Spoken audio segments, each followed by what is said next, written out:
On va se gêner sur Europe 1. 16h, 18h30, Laurent Ruquier. Bonjour, bienvenue sur Europe 1. Pendant 2h30 aujourd'hui, autour de Caroline Diamant, Gaspard Proust, Titoff, Gérard Miller, Jérémy Michalak et Pierre Bénichou. Oh là là là là, le nombre de mails. Je me tourne vers Titoff et vers Pierre Bénichou qui était là hier. Évidemment, Gérard, Caroline et Gaspard vont peut-être pas comprendre, mais le nombre de mails de soutien à Joujou parce qu'on a été méchant avec lui. Qu'est-ce que vous avez fait, notre Joujou? Parce que Jérémy avait dit que c'était pas bien grave de jeter une bouteille d'eau sur la tête du président de la République, que c'était un geste de gamin. Alors bon, évidemment, nous on lui a dit que c'était pas bien de dire des choses comme ça. Moi, ça m'a carrément. Moi, j'en ai pas dormi de la nuit. Moi non plus, j'en ai pas dormi de la nuit. J'étais obligé de sortir tout ça tellement j'étais bouleversé. Titoff, il est tellement bouleversé qu'il est à l'heure. Je sais pas si tu te rends compte à quel point ça l'a changé. Je vous écris pour la première fois, me dit Victor. Malheureusement pour me plaindre, je suis outré des brimades dont a été victime Jérémy. Merci Victor. Il ne méritait pas ce sort et je suis d'autant plus déçu qu'il n'a pas pu se défendre. Il a donc été mal compris. Il est toujours le premier à rire des blagues de certains membres plus ou moins drôles. Il donne de bonnes réponses fort souvent, j'en passe, sur son rôle dans l'émission. Alors surtout, ne le virez pas. Les gens ont vraiment cru qu'on allait le virer. Comme moi aussi. Joujou, je voulais apporter mon soutien par rapport à tout ce que vous avez subi hier dans l'émission. Pas de quoi fouetter un chat pour ce que vous avez dit. Je pense que vous devriez céder à Laurent, sinon ça va devenir intenable pour vous. De plus, j'ai noté qu'aucun des autres chroniqueurs ne vous a défendu. Tous des cons et des faux culs. Ah, ça, ne fait pas dire. Moi, je vous aime beaucoup et je serai toujours là pour vous défendre lorsque Laurent dépassera les limites. Signé Frédéric. Je serai toujours derrière vous. Mettez-vous en couple, ça ira sûrement mieux, dit Frédéric. Voyez. Mais avec qui? J'ai écouté l'émission hier, j'ai pas compris la réaction que vous avez eue envers Jérémy, Laurent, par rapport à la réflexion qu'il a faite. Vous êtes devenu fou, Laurent. Vous n'avez pas à nous chier une pendule pour ça. Surtout quand on entend tout ce que balance Fabrice Eboué. C'est pas parce que vous êtes malade qu'il faut vous en prendre à Joujou. J'espère que vous lui ferez des excuses.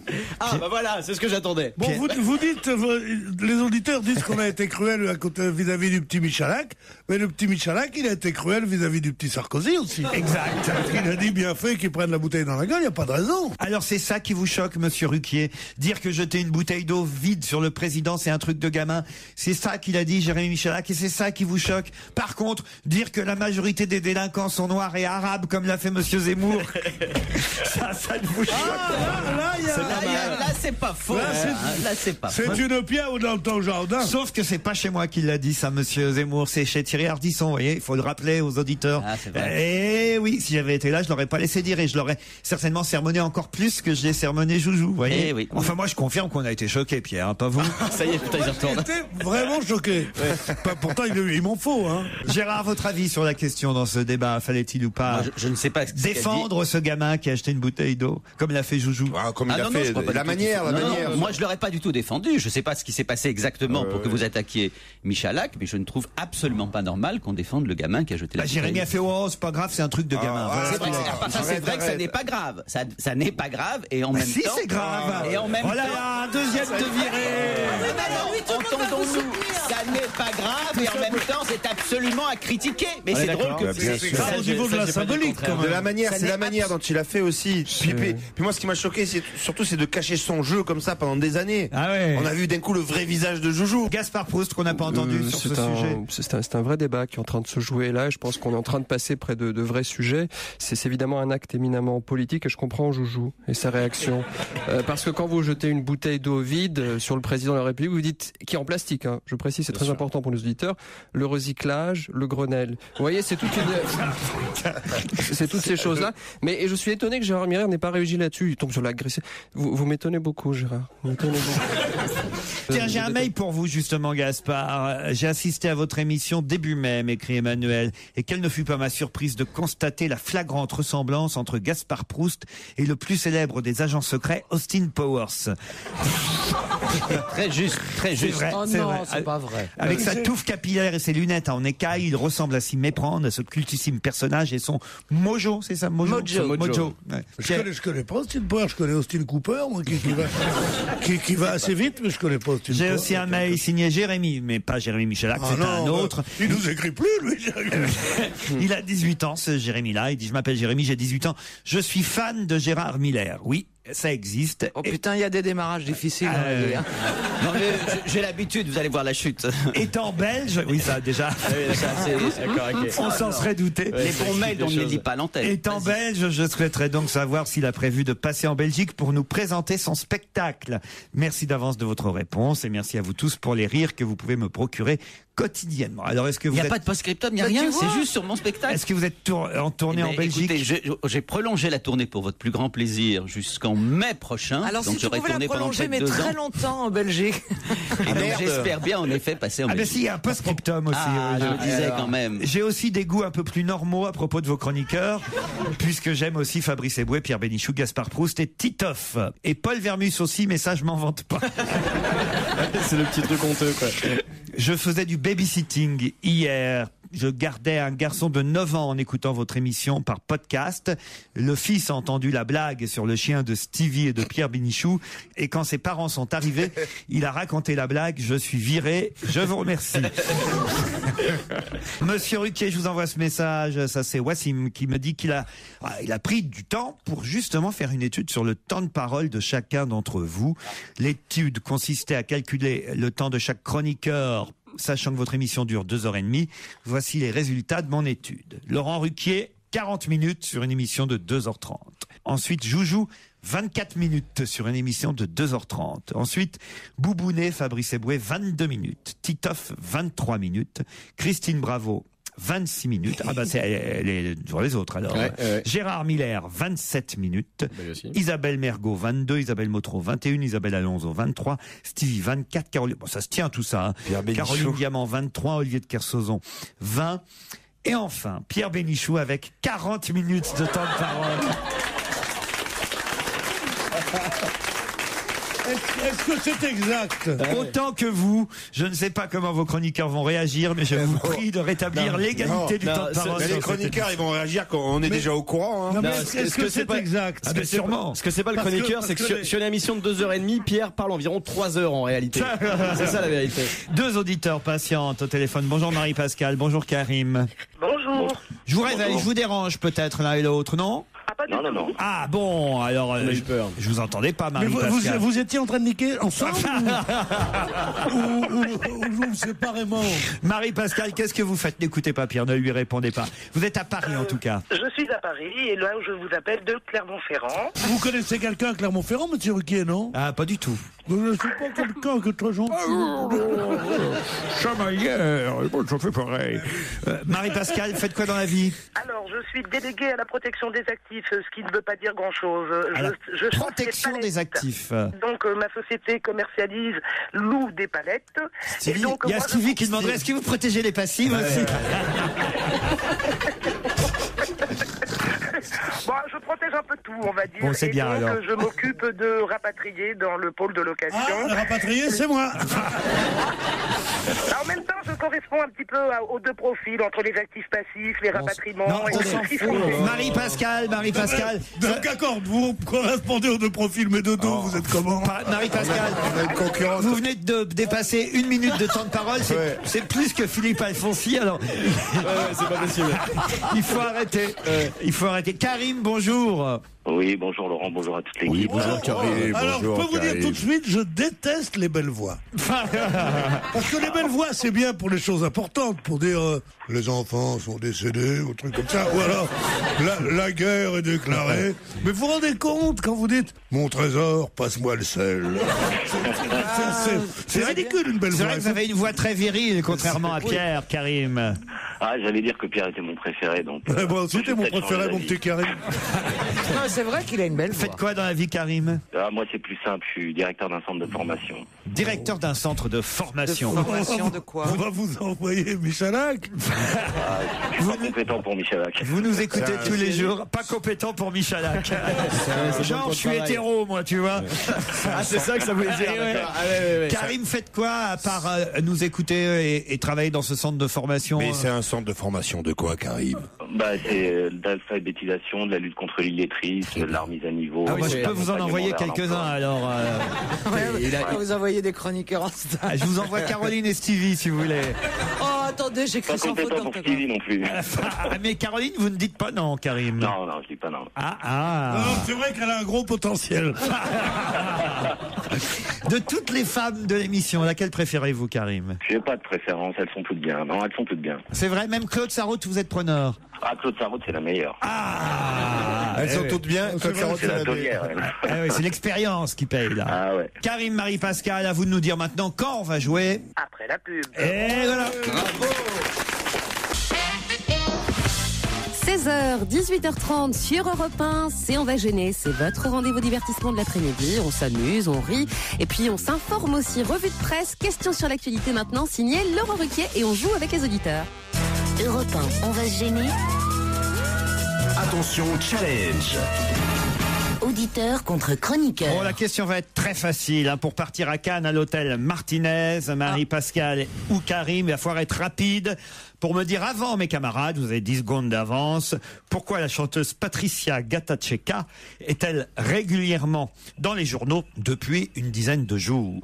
Parce qu'elle a aidé C'est la chanteuse qui a fait le Zénith, là.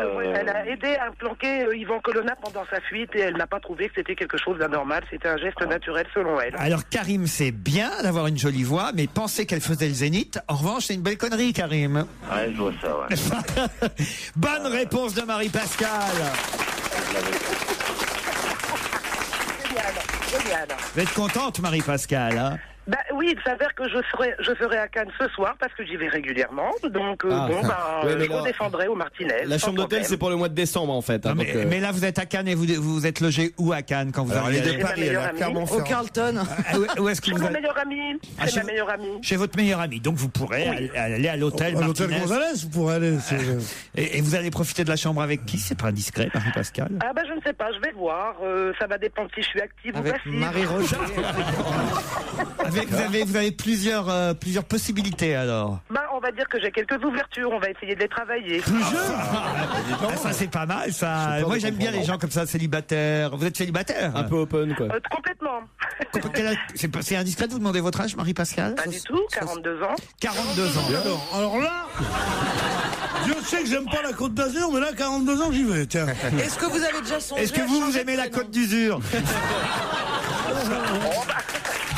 J'aime bien la côte de maturité, on va dire. Et moi, vous me trouvez trop vieux, évidemment. Ah non, mais vieux veut dire aussi maturité et expérience. Oh la coquine. Quand on vous pose cette question-là, on dit pas ça veut dire maturité, on dit non. Vous me trouvez trop vieux? Non. Voilà, c'est tout. On peut demander de vous faire une dissertation. Pas trop vieux. Ça peut être pas mal une après-midi avec Pierre Bénichou si vous commencez à regarder les chiffres et les lettres, après des rires. Et si les feuilletons allemands vous ont plu, hein? Ah bah moi j'aime bien parce le qu'on est quand même obligé de regarder l'Éric. Mais après manger pendant que je ronfle. Marie-Pascal, il y a une autre solution, c'est partir au Martinez avec Karim, parce qu'il a l'air... Ah oui, il a l'air d'en avoir. Karim. Je suis désolé, Karim. Est-ce que vous partiriez avec Marie-Pascal, Karim? Je suis pas dispo. Non, on va faire un effort, c'est Martinez. Dispo, mais t'es frais quand même, non? Je suis pas dispo. Ah, vous n'êtes pas dispo. Ça va, personne ne sera au courant. On dirait grand corps malade quand il parle, Karim. Redis, je suis pas dispo? Je suis pas dispo. Ouais, c'est grand corps malade, c'est ça. Sinon, il a rabaissé son caquet. Karim, il a commenté, il voulait tout casser.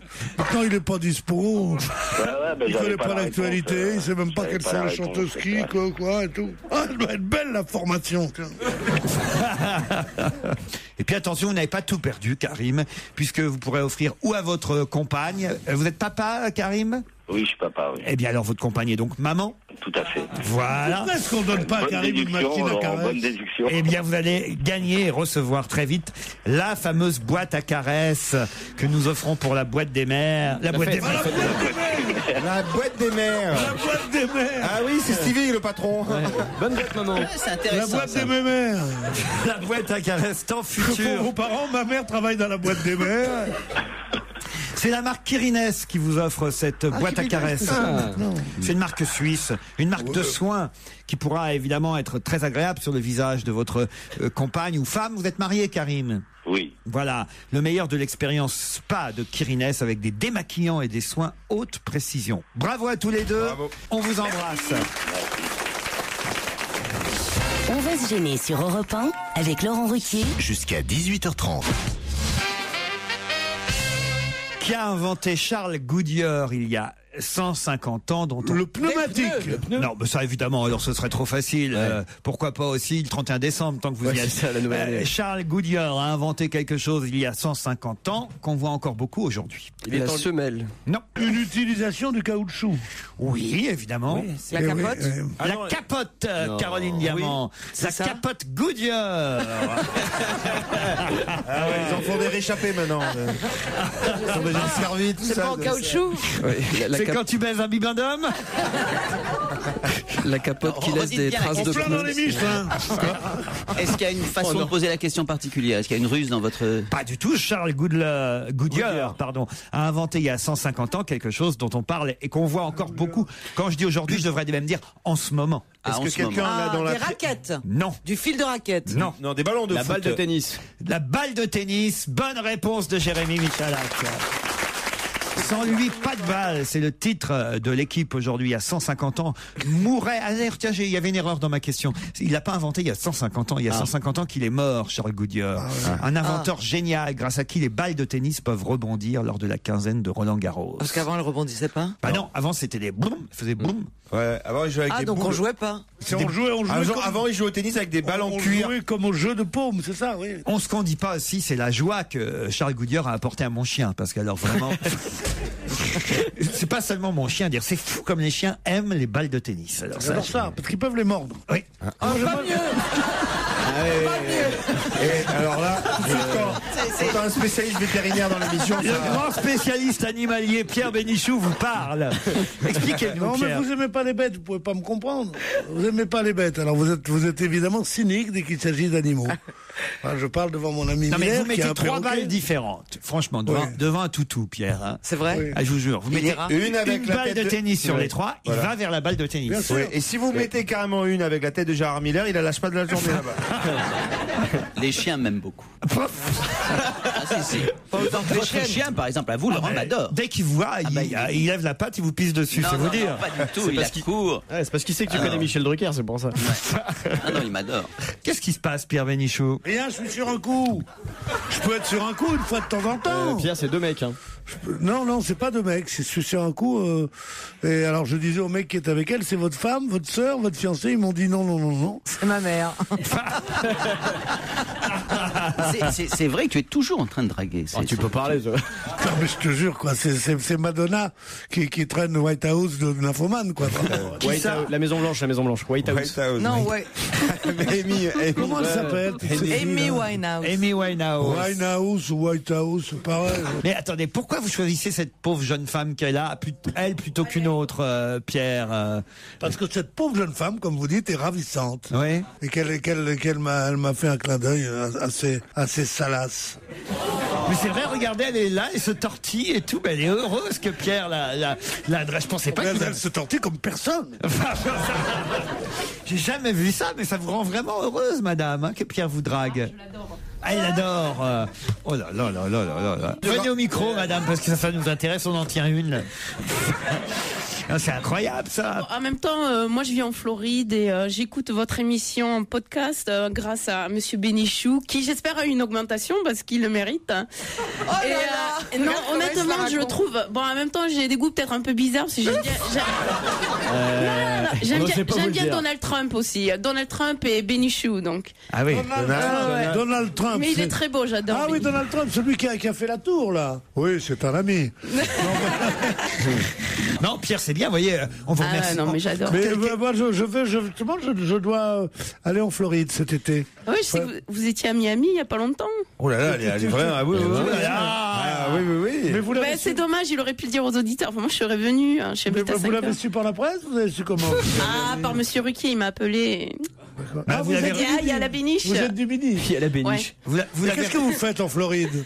Je fais un doctorat à l'université de Floride et j'enseigne le français aussi. Donc, Gérard, Gaspard, soyez pas jaloux. Regardez, ils font la gueule les deux là. Je vais vous trouver quelqu'un dans le public. Non. Mais moi, je suis pas beau, je suis pas intelligent. Je plais, c'est tout. C'est un homme. On vous remercie, mademoiselle. Merci à vous d'envoyer là. Franchement, 0 pour vous, Gérard. Et qu'est-ce qu'il y a, Gaspard? Non, moi j'écoutais comme ça cette déclaration d'amour à Benichou. Je me dis tiens, il est beau, il plaît, je sais pas quoi. Enfin, il a rien, ce type-là. Bien, bon, écoutez, arrêtons de parler. Moi, parlons de mon œuvre.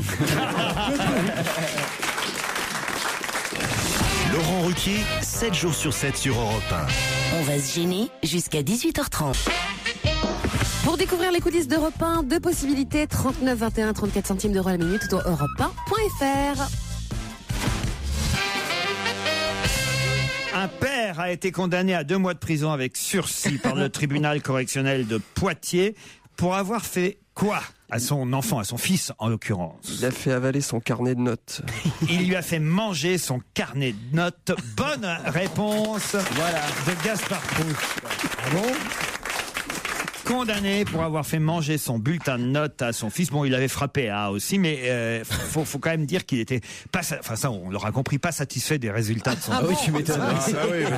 Si en plus il a eu 18, le petit. Le collégien a eu un œil tuméfié, la lèvre coupée. À son retour en classe, l'établissement scolaire a alerté les services judiciaires. Outre les 2 mois de prison avec sursis, le père de famille devra également, ça je trouve ça incroyable, payer 1 euro de dommages et intérêts à son fils. 1 euro. Ben oui, c'est symbolique, encore une fois, c'est symbolique. Ça donne vachement confiance en la justice quand t'es un môme. Tu t'es fait tabasser la gueule par la personne au monde qui est censée te protéger. On sait pas, c'était peut-être bon, le bulletin de notes. Ouais. Non, mais surtout, c'est pas ça, c'est qu'après, en plus, comme c'est son fils, 1 euro, si ça se trouve, il peut les récupérer. Non, en plus, il aurait eu 2000 euros, je vois pas ce que ça aurait changé. Oui, c'est pas ça le problème. Je suis surpris même qu'on condamne. Non, mais c'est le sursis, moi, qui m'étonne. Le carnet de notes, en général, tu le manges tout seul, quoi, sans qu'on te le demande. Oui, c'est ça, quand il est mauvais, tes notes, toi, tu te dépêches vite, tu termines. Vous n'avez jamais travaillé avec des enfants battus, mais le pire avec les enfants battus, très souvent, c'est quoi? C'est qu'ils aiment leurs parents et que c'est très compliqué, effectivement, d'obtenir des enfants un jugement négatif sur leur. Mais c'est normal. C'est normal. Mais bien sûr, mais c'est ça qui fait que c'est très difficile, effectivement, de régler ces histoires-là. Parce qu'effectivement, c'est à la fois l'être le plus proche, le plus précieux, et en même temps, il cogne. Parce que quelque part, ces enfants ne pourront jamais reprocher à leurs parents qu'ils ont été absents, vous voyez. Ça, c'est pas faux. Une autre question quitte les enfants battus, parce que quand même, en plus ça fait peur à Jérémy qui se dit je vais peut-être en prendre une bientôt. Pas prendre de risque. Je vous emmène du côté de Narbonne, à une 30aine de kilomètres de Narbonne seulement, précisément Saint-Laurent de la Cabreris, c'est dans l'Aude donc. Qui est venu chercher une compagne à Saint-Laurent de la Cabreris et tout le monde en parle? C'est un ours. C'est un ours et son nom? Balou. C'est Balou. Bonne réponse de Gaspard Proust. Ah non, mais l'air supérieur que tu prends pour dire Balou. Ouais, genre Balou. Mais comment vous savez ça? Il a lu le Parisien. J'ai regardé la télé hier soir. Ça m'arrive une fois tous les mois et c'est tombé sur moi. Voilà. Dans le Parisien, il y a quelques lignes, mais c'est surtout dans France Soir qu'on a la photo de Balou. Et d'ailleurs, on en parle aussi dans les gratuits. Un ours quitte les Pyrénées pour la mer. Balou est descendu de sa montagne pour s'aventurer à une 30aine de kilomètres de Narbonne et de ses plages. C'est un promeneur qui a relevé les empreintes près de Saint-Laurent de la Cabreris, les empreintes l'empreinte de Balou, sûrement à la recherche d'une femelle. Hein. Ah oui. Ah donc il l'a cherché, mais il l'a pas trouvé. Oui, parce que c'est la période de Ruth. À Narbonne, il y en a. C'est ça. Il a pas envoyé un SMS pour prévenir qu'il allait chercher une meuf. Quoi. Non. Il est pas sur le Narbonne, il pousse un peu, il va jusqu'au Cap d'Agde, il va en trouver des femelles. Il y a plein de gens à poil comme lui, pareil. Mais alors c'est bien, non, ce qui s'appelle Balou. Pour une fois. Ah bah oui. Bah oui, c'est un vrai nom d'ours. Oui, mais c'est lui c'est lui qui voulait s'appeler Balou carrément. Les parents d'ours souvent appellent leurs enfants de noms d'ours. Non, mais d'habitude on leur donne des noms de cons aux ours. Vous avez pas remarqué? Là, il y a Cannelle. Il y a Cannelle, c'était ridicule comme nom. Bah voilà, tandis que Balou. Les animaux, comment tu veux les appeler? Non, mais je dis pas que tu peux pas les appeler comme ça. Comment tu l'appelles ton perroquet, toi? Mao. Mao et Bimbo. Attends, j'en ai deux, moi. C'est Mao et Bimbo. Mao et Bimbo, c'est comme ça que le sacrilège. Bah oui, c'est lui et sa femme. Le sacrilège, que tout ce que tu as adoré toute ta vie, maintenant tu le donnes à un perroquet. Tout. C'est un très joli animal, le perroquet. C'est les deux choses pour lesquelles Gérard a toujours été attiré. Mao et Bimbo. Exactement. Voilà, il n'y a pas de hasard. Hein, alors, sauf que il n'y a pas besoin de faire payer 500 balles à quelqu'un pour comprendre ça. La bizarrerie, simplement, c'est qu'évidemment, tout le monde pense que Mao, c'est le mâle et Bimbo, la femelle. Et c'est l'inverse, parce que lorsqu'on prend des perroquets, ça vous semble peut-être bizarre, mais on ne peut pas savoir leur sexe. Et donc la personne... Il suffit pas de regarder? Ben non, justement. Et donc, j'ai demandé à la personne qui me les a vendus, il m'a dit, oh, je pense que c'est un garçon, je pense. Et après, il faut prendre une plume et faire un test ADN pour avoir le sexe du perroquet. C'est pas vrai. Je vous ai appris quelque chose. Mais ça s'entend pas à la voix? Il n'a pas de sexe, le perroquet? Eh ben, on ne le voit pas et on ne peut pas le savoir comme ça. C'est comme Jérémy alors. Pareil. Mao, j'ai appelé Mao et après j'ai reçu le test ADN 2 mois plus tard et je me suis aperçu que Mao était une fille. Vous avez fait faire un test ADN pour savoir si le perroquet était vraiment de vous? Ah mais c'est incroyable, Mao et Bimbo, le petit livre rouge et le petit triangle noir. C'est très joli, exactement. Le retour de plus beau sur terre. Le retour de Macy Gray, la chanteuse américaine, avec un nouvel album, The Sellout. L'album sortira le 28 juin. Écoutons ensemble la dernière chanson de Macy Gray, Beauty in the World. Allez, on retourne du côté du studio Merlin pour On va gêner avec Laurent Ruquier avec ses questions sur l'actualité. Aujourd'hui, Libération propose d'aller sur son site libération.fr pour visionner une vidéo de l'INA, l'Institut National de l'Audiovisuel, vidéo dans laquelle on voit un débat Dominique Strauss-Kahn, Nicolas Sarkozy. Qu'y a-t-il d'étonnant dans ce débat qui date de 1993? C'est qu'ils ont des positions opposées à celles qu'ils ont aujourd'hui. Non, oui, mais justement, sur quel sujet? C'est sur la retraite. Alors expliquez. Sur la retraite, c'est que au cours de ce débat, Nicolas Sarkozy a dit « Je ne toucherai jamais à la retraite à 60 ans ». Voilà, alors que Nicolas Sarkozy vient de dire « C'est bien la folie des années Mitterrand et tout ça ». Alors c'est pas mal, mais c'est mieux que ça encore. Plus précis. Encore mieux? Ah oui, c'est encore plus... Il parle de la retraite à 60 ans et il considère que c'était vraiment une des bonnes choses, rares bonnes choses de Mitterrand. Il va pas jusque-là, mais encore que. Il dit précisément, Sarkozy, dans ce débat... C'est un acquis qu'il faut absolument pas... Voilà, effectivement, parce que Dominique Strauss-Kahn, c'était un débat pendant les législatives de 93. DSK dit à Sarkozy, si la droite passe, vous toucherez aux acquis sociaux. Et Nicolas Sarkozy lui dit, non, on ne touchera pas aux retraites. D'ailleurs, que dit-il? D'ailleurs, si je compte bien prendre ma retraite, moi-même. D'ailleurs, si je deviens président de la République... Non. Il y a 20 ans, il dit pas ça. Il dit qu'il veut abaisser l'âge de la retraite. D'ailleurs, c'était une proposition de droite de maintenir la retraite à 60 ans. Non, qu'est-ce qu'il dit? Il dit... D'ailleurs, il dit, je vais vous dire. Il dit, je m'y engage. Non, il dit la droite n'a pas l'intention de remettre en cause la retraite à 60 ans. D'ailleurs, c'est une décision de droite de la porter à stade, non? Non, c'est il fait une comparaison avec une autre mesure? Non, mais enfin, écoutez, réfléchissez un petit peu. Si on pouvait réfléchir, on serait Qu'est-ce qu'il peut dire pour prouver que il y tient Je l'ai voté. Voilà, exactement. D'ailleurs, je l'ai voté moi-même. D'ailleurs, je l'ai voté. Je voudrais dire que j'ai voté pour le RMI et que j'ai voté pour la retraite à 60 ans, que les choses soient claires. Bonne réponse de Gérard Miller. Non, mais attendez. Là où c'est encore plus drôle, c'est qu'il dit ça dans le document, mais Libé précise derrière une affirmation d'ailleurs fantaisiste, puisque Nicolas Sarkozy n'était pas député quand la loi des retraites a été votée. C'est-à-dire qu'on en est dans le triple mensonge. C'est pas un mensonge. Il peut très bien en 93 être pour la retraite à 60 ans pour ne pas y toucher, et 17 ans plus tard alors que Mais c'est pas ça le mensonge. mais Pierre. c'est le fait C'est de qu'il dire l'avait que voté, d'ailleurs alors je qu'il l'ai était pas voté député. alors qu'il Il a voté chez lui, quoi. c'est d'accord, c'est un mensonge. C'est un mensonge. Mais ce n'est pas une... Excuse-moi, je suis désolé, le débat, il a attaqué Mitterrand en disant c'est bien un des symboles des années Mitterrand. Donc il reproche bien Mitterrand, il est mort en 95. C'est Donc, une sorte de reproche rétroactif. Mais oui. donc en Alors, 93, c'est 2 ans avant la mort de Mitterrand, il alors était c'est pourtant... absolument honteux de faire ça. J'ai rarement vu dans ce pays un tel combat de tous les médias, de tous les hommes politiques, de tous ceux qui parlent pour nous convaincre que c'est impossible que la retraite reste à 60 ans. Je n'engage pas le débat, est-ce que c'est vrai ou pas, mais j'ai rarement vu, peut-être au moment de la Constitution, pour qu'on vote oui. Ça rappelle un peu, voilà, exactement. Tout le monde... La Constitution. Le oui au référendum. Moi j'ai voté non. Oui, mais toi tu vas la prendre la retraite à 60 ans? Bah, je serais mal placé là pour le faire. Moi, tu sais jusqu'à quel âge comme professeur je peux rester? Je sais pas si je vous l'ai déjà dit, c'est que je suis professeur à l'université. Il les a déjà. Voilà. Et oui, c'est pour ça. mais c'est pas seulement ça. C'est pour ça que j'ai demandé. C'est pas seulement ça. C'est que professeur à l'université, tu peux rester jusqu'à 67 ans. Ce qui est surtout drôle, c'est de dire qu'il l'a voté, la retraite. Oui, alors qu'il n'était pas député. Alors qu'il n'a été élu député qu'en 88 et que ça a été voté en mars 82. Voilà. Mais c'est son côté visionnaire. Il vit en avance sur son temps. Il pensait être là alors qu'il ne l'était pas. Donc c'est aussi une qualité. Puis l'opportunisme, globalement, c'est une manière de vivre en accord avec son temps. C'est vraiment une preuve d'adaptabilité. Je vois pas pourquoi on critique ce type de comportement, surtout en politique. On veut que les hommes politiques soient honnêtes. Alors que c'est pas le but. Le but, c'est d'être là, ancré dans le réel immédiat, dans l'actualité qui distille comme vous ça. Voyez, tout ça veut rien dire parce que j'ai vu son spectacle et il était très drôle.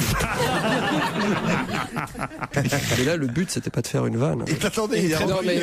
Il est rancunier, hein. Pierre est très rancunier. Ça fait à peu près au moins une demi-heure qu'il a vanné. Je pense...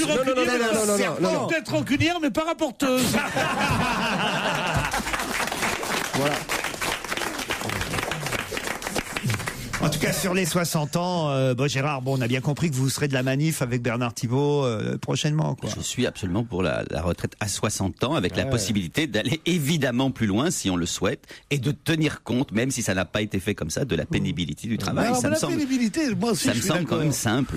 Ah bah oui, moi je dis c'est pas la pénibilité du travail, c'est la pénibilité d'être chez soi avec son vieux mari ou sa vieille femme qui doit être terrible. Aussi, mais la pénibilité du travail, il y en a certains boulots, il faudrait prendre la retraite tout de suite alors. Vous croyez pas si bien dire. Pourquoi vous croyez qu'il y a d'autant de couples qui divorcent une fois arrivés à la retraite? Mais bien sûr, les gens savent qu'ils ont maintenant un vrai moment de vie. Justement, je pense qu'il faudrait l'inverser.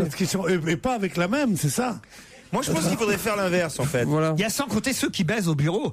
Et qui vont plus pouvoir. Et ça, c'est très emmerdant quand la retraite arrive. Parce que là, évidemment, il faut rentrer à la maison. Et ceux qui, pas seulement qui baisent au bureau, qui boivent au bureau, qui sortent avec leurs potes au bureau, qui regardent le football au bureau. Mais vous et quand c'est le jour où ils rentrent à la maison, la femme dit, dis donc, il y a une émission avec Bernard Quivot, je sais pas qui. Alors il dit, oh oui, c'est bien. C'est mieux que ces conneries de match. Je dis, oui, c'est bien. Tiens, je boirais bien un petit coup. Oui, j'ai acheté du Coca-Cola. J'ai un tuyau pour tiercer demain, tu vas pas te mettre joueur. Alors il dit non. Et au bout de 8 jours, il la tue à coups de serpe.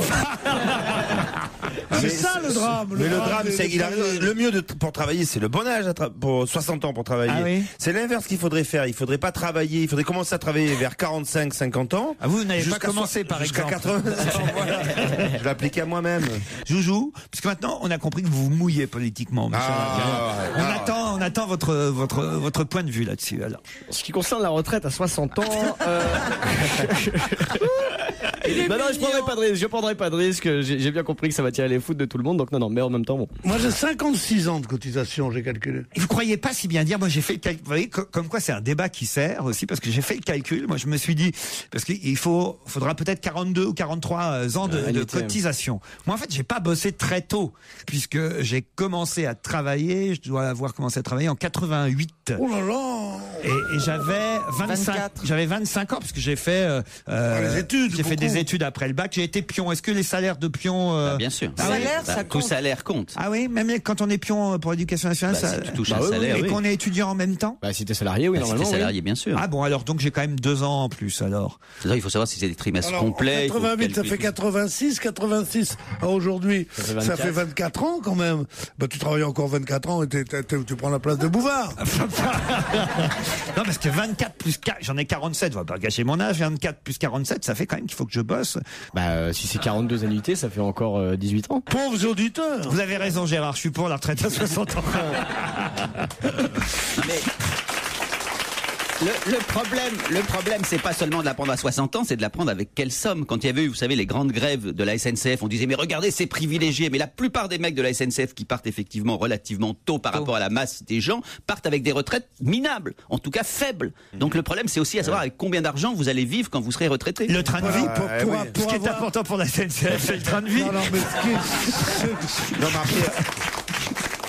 Gaspard Proust. J'ai beaucoup d'idées qui s'en mêlent, mais non, mais ça va me revenir. Mais c'était génial.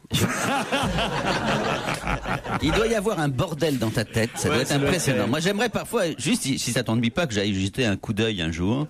Dans sa tête, oui, dans sa tête. Non, mais c'est pas mon genre. Hein. Bon, enfin, Caroline, mais elle est folle, elle, aujourd'hui. Elle a réussi à placer bite, couille et cul en moins d'une heure. Un gros mot, peut-être. Mais tu m'as jamais proposé, Caroline. Mais c'est fou, mais qu'est-ce qui vous arrive? C'est en disant un gros mot qu'on est drôle. Caroline Diamant, c'est un petit signe de la démence précoce. C'est vrai. La démence précoce, c'est notamment chez les gens tout d'un coup se mettent à être graveleux alors que. Ah, c'est peut-être le syndrome de Tourette. Titoff, vous n'êtes pas prononcé, vous, sur le sujet. Alors, non, parce que là, vous avez déconné en disant on commence tard. Bien sûr. Non, mais ceci dit, politiquement, je suis pour une espèce de capitalisme. C'est-à-dire, c'est un mélange entre le capitalisme et le communisme, en fait. Ah oui. Ça veut dire que moi, par exemple, si j'étais au pouvoir, je mettrais le RSA, je le mettrais déjà à 1 500 €. Oui. Le SMIC à 2005. Oui. Et comme ça, je créerais du capital, de la richesse chez les gens, et comme ça, les gens auraient du pouvoir d'achat. Et puis là, après, à ce moment-là, quand, mettons, tu gagnes 1 500 € alors que tu travailles pas et que tu restes chez toi, si en plus tu vas agresser des vieilles, c'est que vraiment là, t'es tordu, quoi, tu vois. Gaspard, vous y ajoutez? Qu'est-ce qui se passe? Je sais pas, je voulais juste meubler avant 17h. Ah, vous voulez que... Et vous m'avez choisi pour meubler? Ouais. C'est sur vous que ça tombe. Je sens que les auditeurs vont s'éclater. Allez, on se retrouve après les titres. 16h, 18h30 sur Europe 1, avec Laurent Ruquier. On va se gêner. Laurent Ruquier sur Europe 1. On va se gêner. C'est la deuxième heure d'On va se gêner, toujours avec Caroline Diamant, Pierre Bénichou, Jérémy Michalak, Gérard Miller, Gaspard Proust et Titoff. Il y a une petite histoire qui nous a été envoyée par certains auditeurs. Enfin, un auditeur, je vois pas pourquoi je dis certains, parce qu'ils sont pas plusieurs à envoyer la même. Ça arrive, remarquez. Mais là, c'est pas le cas. Hervé, c'est une histoire que j'ai pas tentée tout à l'heure en début d'émission parce qu'elle est elle est courte, elle est un peu spéciale, mais en même temps, peut-être elle peut vous décrocher un sourire. Je la tente. Hein. C'est une fourmi et un éléphant qui passent une nuit d'amour, mais torride. Le matin, l'éléphant est mort. Et merde, dit la fourmi, une nuit de baisse seulement et je vais passer le reste de ma vie à creuser sa tombe. Hein, c'est pas mal. Elle est mignonne. Hein, si tu l'avais raconté par exemple avec Jojo et Caroline Diamant, par exemple, ça aurait fait plus rire. C'est vrai que ça marchait mieux. Ah oui, c'est vrai, j'avais pas pensé. Non. Ah ben je peux la refaire alors. Vas-y, essaye. C'est Jérémy et Caroline qui passent une nuit d'amour torride. Le matin, Caroline est morte. Et merde, dit Jérémy, une nuit de baisse, je vais passer le reste de ma vie à creuser sa tombe. C'est vrai qu'elle est plus drôle. Vous savez que c'est... De même qu'il y a les blagues belges ou les blagues de blonde, il y a les blagues fourmis-éléphants. Ah oui. Il y en a toute une série. Vous en avez une, vous? Bah oui, il y a la petite fourmi et l'éléphant qui sont dans le désert et qui marchent ensemble. Et la petite fourmi dit à l'éléphant, t'as vu qu'est-ce qu'on soulève comme poussière tous les deux quand même? Ouais. Tu m'étonnes qu'il y ait des gens dépressifs avec toi. Mais non, mais moi c'est des tu crées du boulot toi-même. C'est trop mignon cette petite histoire. C'est un éléphant qui est là, et puis il y a une souris qui monte sur lui, comme ça, sur son dos, et puis elle va près de son oreille, elle comme ça, elle lui dit à l'oreille, ce que t'es grand, ce que t'es fort, ce que t'es beau, ce que t'es puissant, mais quelle chance d'être comme ça, mais quelle merveille tu es. Et là, elle lui dit, toi t'es toute petite, t'es toute noiraude, t'es immonde, t'es dégueulasse, t'es un petit insecte de rien du tout. La fourmi lui dit, oui, mais moi j'ai été malade. Oui, c'est très joli. C'est une petite fourmi et un éléphant qui vont devant le maire, et la petite fourmi dit, monsieur le maire, on voudrait se marier. Alors, le maire dit, mais enfin, une petite fourmi avec un éléphant, mais c'est pas possible. La petite fourmi dit, oui, je sais bien, mais c'est pour notre enfant. Ah, celle-là est mignonne, elle est meilleure. Oui, Gaspard. Est-ce que je peux remonter le niveau? Oui. Allez-y. Alors, c'est un ours qui se promène dans une forêt. Il rencontre un renard. Non, il rencontre un lapin d'abord. Il dit, petit lapin, t'as envie de faire l'amour avec moi? Et puis le lapin dit, oui, bien sûr, pourquoi pas. Donc ils vont dans un fourré et ils pratiquent. 5 minutes plus tard, on retrouve l'ours qui se promène toujours dans la forêt et puis qui rencontre un renard. Il dit, tiens, petit renard, est-ce que ça te dirait de forniquer avec moi? Le renard, bien sûr, dit oui. Alors il commence et tout à coup, le renard a une question une remarque. Il fait, mais ours, tu es très poilu. Et l'ours, il dit, ah bon? Oui, mais tu es très poilu partout. Et là, l'ours regarde vers son pubis et il se dit, merde, le lapin.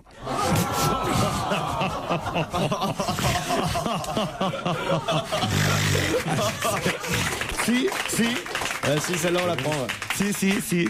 Bon, ce sont des histoires animalières en même temps. Ça a son charme. Mais pourquoi pas, on peut lancer la mode dans l'émission. Claire Grégoire, bonjour. Bonjour. Vous aimez ce genre d'histoire, Claire? Dites la vérité. Dites la vérité. Raconté par Gaspard Proust, moyennement. Ah, pourquoi? Vous n'aimez pas Gaspard? Pas vraiment, mais bon, c'est pas grave. Laurent m'a demandé d'être franc. Ah bah oui, mais vous avez raison. Alors c'est qui votre préféré dans l'équipe? Moi j'ai une passion pour les filles dans votre émission. Ah, les filles? Donc oui, qui? Je comprends maintenant. Qui par exemple? Isabelle Mergo et Claude Sarraud, dont je suis fan absolue. Très bien. Voilà, j'adore ce que fait Isabelle Mergo. Ouais. Caroline Diamant.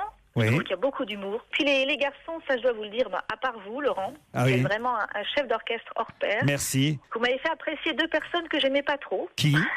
Titoff et Olivier de Kersauzon. Ah bah alors écoutez, parfait. Alors si Voilà. J'allais dire un truc. Elle serait pas trop J'allais dire un truc, mais finalement vous êtes très bien en fait. Grégoire. Ça fait beaucoup rire et voilà, il a un sens de la répartie, un humour, et Kersauzon qui doit être charmant dans la vie, j'en suis persuadée. Oui, absolument. Si jamais toi tu gagnes, moi je me coupe les... On prend le palais. Olivier de Kersauzon sera là demain pour votre plus grand plaisir, Claire. Et je vire Gaspard dès ce soir. Grégoire est à Paris. Bonjour Grégoire. Et vous alors? Puisqu'on est dans la franchise, alors allez-y, balancez. Dites qui vous n'aimez pas, ce qu'il faudrait supprimer dans l'émission, les moments qui vous plaisent le moins. Allez-y. Non, je vous dirais qu'avant Christine Bravo, j'adhérais pas, et puis finalement, vous m'avez quand même bien aidé à l'apprécier. Et son dernier bouquin que je vais m'empresser de lire, Foudre. m'intéresse vraiment. Bon, ben voyez. Je suis un peu plus pour elle en passant. Putain, mais c'est dingue le nombre de bonnes actions que je fais. C'est fou ça. Vous rendez compte, j'ai l'impression d'être... Je vais vous appeler Père Laurent. Puis si jamais le bouquin vous plaît, vous savez, vous pouvez passer un week-end avec elle, si vous voulez. Si je gagne, tiens, je vais y penser. Ah oui. C'est super. Hein. Bah quoi, il s'ennuiera pas. Ah non, ça c'est sûr. Il va être occupé. Ah ouais. C'est un peu pour 5, c'est ça. Un week-end avec Christine Bravo, c'est un petit peu l'équivalent d'une saison de 24 heures chrono. Toutes les heures, il y a un truc qui se passe. Tu sais, avec le chronomètre. Tu sais quelle partie du corps elle attaque en premier? Et d'ailleurs, elle n'attaque que celle-là. Les oreilles. Ah oui, pourquoi? Parce qu'elle parle. Grégoire, faites quoi? Je vous ai pas demandé à l'un et à l'autre ce que vous faisiez dans la vie. Je suis chef de cabine dans une grande compagnie aérienne. Chef de cabine. Et Stevie qui n'est pas là. Non, mais moi je suis là. Et je veux bien être surclassé la prochaine vous êtes fois que je hétéro? vole. Vous êtes sans indiscrétion? Pardon? Pas vraiment personnel. Vous êtes hétéro? Sans indiscrétion, demander à quelqu'un s'il est hétéro, c'est indiscret, vous voyez. Complètement, bien sûr. Mais bon, à la fois, il y C'est a pas comme si on était sur l'antenne d'Europe 1 non plus. Ouais, voilà. Franchement. Et vous-même, vous avez déjà couché avec un garçon ou pas? Non, jamais. Et non, pas encore. Faut que je fasse gaffe parce que l'autre fois, j'étais content, j'ai bu 2-3 gin tonic, j'étais un peu bourré, j'ai failli coucher avec Orlando. Mais bon, j'ai eu de la chance, il couche pas le premier soir. Claire, elle fait quoi, Claire? J'aurais dû appeler demain, en fait. Pourquoi? Olivier de Kersauzon est là. En fait, c'est une question, ça me surprend que vous la posiez à chaque fois, mais bon, vous avez le droit en même temps. Parce que moi, j'ai un boulot qui a pas trop d'intérêt, alors je préfère parler d'autre chose que de mon job. Tous les boulots. Moi, je suis sûr que ça va nous passionner, allez-y. Hétérosexuel, c'est ça? Allez-y. Non, je suis commerciale, tout simplement. Bah, c'est très bien, alors. Et commercial dans quoi? Je fais ça pour bouffer, comme plein de gens. Ah bah oui, alors. Donc j'aime parler particulièrement. Ah ouais, ça on a remarqué ça, mais vous êtes commercial dans quel domaine? Je vends des sites internet. Bon, Claire, Grégoire, attention, vous allez peut-être partir pour Cannes, l'hôtel Martinez, le palace de la Croisette vous attend, l'un ou l'autre. Pour ça, il faut me dire ce qu'on pourra faire une dernière fois, mais une toute dernière fois. Samedi et dimanche de 9h à 16h. En France? En France. À Paris? À Paris. À Paris, non, pas à Paris, pas à Paris, pardon. Et c'est la dernière fois alors qu'on le faisait depuis très très longtemps. On faisait, peut-être vous l'avez jamais fait, mais si vous voulez le faire, vous pourrez le faire pour une dernière fois et plus jamais le faire, samedi ou dimanche. Plus jamais cette année ou plus jamais de la vie, c'est terminé. Plus jamais de la vie, plus jamais de la vie. C'est la dernière fois que je peux le faire. Ouais, je joue. C'est un loisir, non? Un loisir, on peut pas dire ça, mais vous pourrez le faire pour la dernière fois.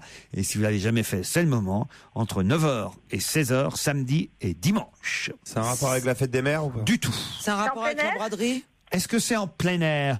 Oui, il y a une partie en plein air. Est-ce que ça serait du roller? Du tout. Qui l'a fait à cette table? J'en sais rien, je connais pas vos vies. C'est grave. Ni les Est-ce que c'est Jeanne d'Arc? C'est un rapport à Jeanne d'Arc? C'est-à-dire, qu'est-ce qu'on... Le bateau de la Jeanne d'Arc qui prend sa retraite. Alors qu'est-ce qu'on pourra faire pour la dernière fois, Grégoire? Voir, certainement. Voilà. La visiter avant qu'elle... Bonne réponse de Grégoire. On pourra visiter Jeanne d'Arc. Pour une dernière fois. Oui, il n'y avait pas eu de première fois. Mais il y aura une dernière. Mais on pourra monter sur le porte-hélicoptère Jeanne d'Arc pour la dernière fois, ou pour la première fois peut-être si vous n'y avez jamais été, à Brest ce week-end, samedi et dimanche. Dernière visite pour ce mythique porte-hélicoptère navire école, la Jeanne d'Arc. En tout cas, c'est gagné pour Grégoire qui part pour Cannes et pour l'hôtel Martinez, le palace Art déco construit à la fin des années 20 face à la mer, mais attention, c'est tout moderne à l'intérieur. Ah oui. Vous avez d'abord le spa au 7e étage, mais aussi la plage privée du Martinez. 8 concierges pour vous servir. La piscine extérieure chauffée à 30 degrés toute l'année. Sans oublier le restaurant où 2 couverts vous seront réservés par le grand chef Christian Sinicropi qui a régalé tout le jury de Cannes pendant le festival. Juste un truc, il faut faire gaffe un peu au minibar parce que sinon il faut appeler ta banque pour faire un crédit. 8 concierges. Vous y allez avec qui, Grégoire? Eh ben, je pense que ma mère, pour la fête des mères, ça serait un beau cadeau, ça ferait une concierge en plus. C'est comme trop vous dites. mignon. Oh bah ça c'est mignon alors. Et puis comme ça au moins on a la réponse à la question de Tito. Voilà.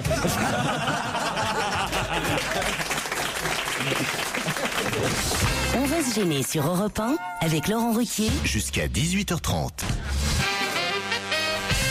Lundi soir, où a-t-on pu voir les chiffres 0, 0, 0, 0? Ah, ça c'est un Zéro, score. zéro. C'est un score de foot.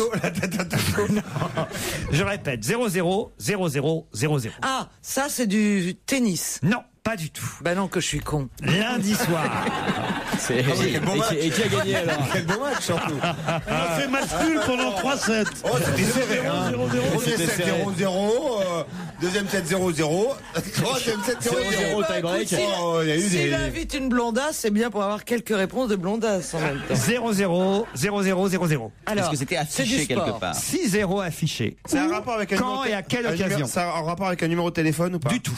C'est un rapport avec un tirage de loterie? Non plus. Est-ce que c'est il aurait dû y avoir des chiffres? C'était par exemple une kermesse où on devait acheter des... c'est sportif? Non. Et alors, autant billets. dire que ça a été une surprise parce que ceux qui ne s'y attendaient pas pensaient voir 16 0 0 0 0. D'accord. Est-ce que c'est pas mettons, c'est quelqu'un qui a acheté une horloge et il a branché et donc il était minuit quoi en fait. Attendez. Minuit pile. Ben, vous n'êtes pas si loin dans le fond. Et est-ce qu'il y a des milliers de personnes qui ont vu ça? Des millions, monsieur. Des millions? Ouais. Mais attendez. C'est un rapport avec la- C'est un rapport avec les fonctionnaires. Ah oui, pourquoi? Parce que il y a qu'eux qui regardent les pendules, il paraît. Oh, c'est un vieux sketch de Coluche. Là, vous venez de fâcher Gérard Miller. Oh, attendez, c'est un Qui est sketch de fonctionnaire. Coluche. Ça s'est passé en France? En France, on verra ces chiffres-là en septembre prochain. En plus, c'est quelque chose dont on a déjà parlé dans cette émission depuis 16 C'est heures. le départ de quelque chose. Non, quoi, en fait. et c'est Titoff même qui en a parlé. Ah bon? Oui, oui. Mais il dit que des conneries. Ah bah oui, mais... C'est donc une heure qui existe aussi bien pour les Français que pour les Américains, Oui, pour oui. les Chinois. Oui, mais pourquoi nous, elle n'arrivera qu'en septembre? Ah bah ça, je vous expliquerai après. Enfin, Alors, attendez. vous comprendrez pourquoi. Là, ce sont les Américains qui l'ont vu. Ah, c'est 24 heures chrono? Alors... Ah ben voilà, c'est la saison 8, c'est la dernière saison de 24 heures chrono. Jack Bauer qui a commencé aux États-Unis. Et tout simplement. c'est-à-dire que... Elle a commencé à épisode. 0 Elle a heure au lieu de commencé à commencer à 0 16 heures. heures. Ça s'est terminé, le dernier C'est le épisode, dernier épisode il n'y en aura de la- plus jamais, Ah, et voilà. donc ça s'est terminé à 0, 0, 0, 0, 0, 0. Bonne réponse de Titoff. On a déjà parlé de Jack Bauer, oui, c'est vrai, en parlant de Christine Bravo tout à l'heure. Exactement. Il y a 1 heure et demie qu'on pose cette question. Je comprends toujours rien. Tu n'as jamais vu 24 heures chrono? 24 heures chrono, non? Pourquoi faire? Et pourquoi 24 heures chrono. C'est un célèbre feuilleton, faut vivre avec son époque, un peu Pierre Ah, Bénichou. c'est merveilleux. Jack Bauer, même si vous l'avez pas vu, vous en avez forcément entendu parler quand même. Ah ouais. La série 24 heures. Et là, ça y est, le dernier épisode a été diffusé sur la chaîne américaine Fox. lundi soir dernier. Le dernier épisode se déroulait entre 15h et 16h, donc normalement on aurait dû voir 16:00, mais ils ont préféré afficher, puisque il n'y aura plus d'autres épisodes, ils ont préféré afficher 00:00. Mais comme on dit pour les rillettes, je ne sais pas quoi, nous n'avons pas les mêmes valeurs, moi je ne connaissais pas. Expliquez, Gaspard, vous qui avez sûrement regardé et vu Gaspard. Jack Bauer, oui, c'est sur vous que ça tombe. Expliquez à Pierre ce que c'est 24 heures, la série. Je sais, j'ai jamais vu cette série. Ah bon? Non. C'est vrai, ouais. Deux extraterrestres alors, vraiment. C'est pas vrai. Parce que t'es pas très série américaine? J'ai horreur de ça, enfin, ça n'a aucun intérêt. Ce que vous dites est absurde, si je puis me permettre, c'est que une des choses les plus originales qu'il y a actuellement à la télévision, ce sont les séries. Les séries américaines sont d'une intelligence, sont tellement, enfin, il y en a des plus ou moins bonnes, mais je suis soufflé de ce que donnent les séries américaines. Eh bien, soyez soufflés, Gérard Miller. Soyez soufflés. Non, et notamment 24 heures chrono. Mais ils sont super audacieux. Qui est dans le genre à recaler pas mal de films d'action de cinéma où il n'y a plus aucun intérêt avec. En même temps, je suis pas tout à fait d'accord avec vous. Depuis Maggie, je trouve qu'on n'a pas fait mieux. C'était pas mal, Maggie. C'était pas mal. Et comment elle briquait chez elle et tout, puis le mari il arrivait le soir. C'était un rêve pour moi d'avoir. Il a dit là. Mais non, moi qui vivais dans un 12 pièces avenue Foch, je me disais, ces gens qui ont des petites maisons, genre Vélizy, quoi, tu vois. Je trouvais ça formidable. Et le copain qui faisait le médecin. Henri Garcin. Qu'est-ce que c'était bien, alors. Nous venons d'apprendre donc que Pierre Bénichou ne regardait pas 7/7 animé par Anne Sinclair, mais Maggie. Ça, je dois dire que quand où il y avait Robespierre et Jean-Marc Thibault. Allez, Angus et Julia Stone, ils sont australiens, ils sortent leur premier album Down the Way, et la chanson c'est Big Jet Plane. On va gêner se poursuit sur Europe 1 jusqu'à 18h30 avec Laurent Ruquier. Ses complices du jour sont Pierre Bénichou, Caroline Diamant, Jérémy Michalak, Titoff, Gaspard Proust, Gérard Miller et l'ami Liado qui nous rejoignent sur Europe 1. Europe 1, on va se gêner. Do, ré, mi, fa, si, liado. Et le jeudi, c'est culture et citation, n'est-ce pas, Serge? Évidemment, puisque nous avons des sommités culturelles. Gaspard Proust, Gérard Miller, Pierre Bénichou, sans oublier, bien sûr, parce que tout est possible, Jérémy Michalak, Caroline Diamant et Titoff. Tout est possible, il ne faut pas abuser non plus. Tenter, évidemment, de retrouver les auteurs de quelques phrases célèbres, non seulement prononcées, mais aussi chantées. C'est le principe de votre quiz, puisque vous avez retrouvé ces textes-là dans différentes chansons. C'est bien ça? Oui, c'est ça. Alors nous avons des vers célèbres, des expressions issues de vers célèbres, et puis ce qu'on appelle des mots de la fin. Vous savez, phrases prononcées par une célébrité peu avant son trépas. Il y en a 5 en tout. C'est parti. 1. C'était dans la nuit brune, sur un clocher jauni, la lune, comme un point sur un nid. Sous le clocher jauni, la lune, comme un point sur un i. La lune, comme un point sur un i. 2. La chair est triste et flasque. La chair est triste, hélas, et j'ai lu tous les livres. La chair est triste, hélas, et j'ai eu toutes les ivresses. 3. Le geste du sommeil. Il s'agit du geste d'Auguste, le chômeur. Le geste auguste du semeur. 4. Elle étire un peu ses membres, puis retourne vers sa chambre, dans le plus simple appareil. Dans le plus simple appareil.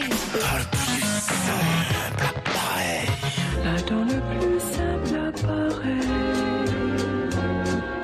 5. La farce est jouée. Tire la belle, tire le rideau. Tire la belle, tire le rideau.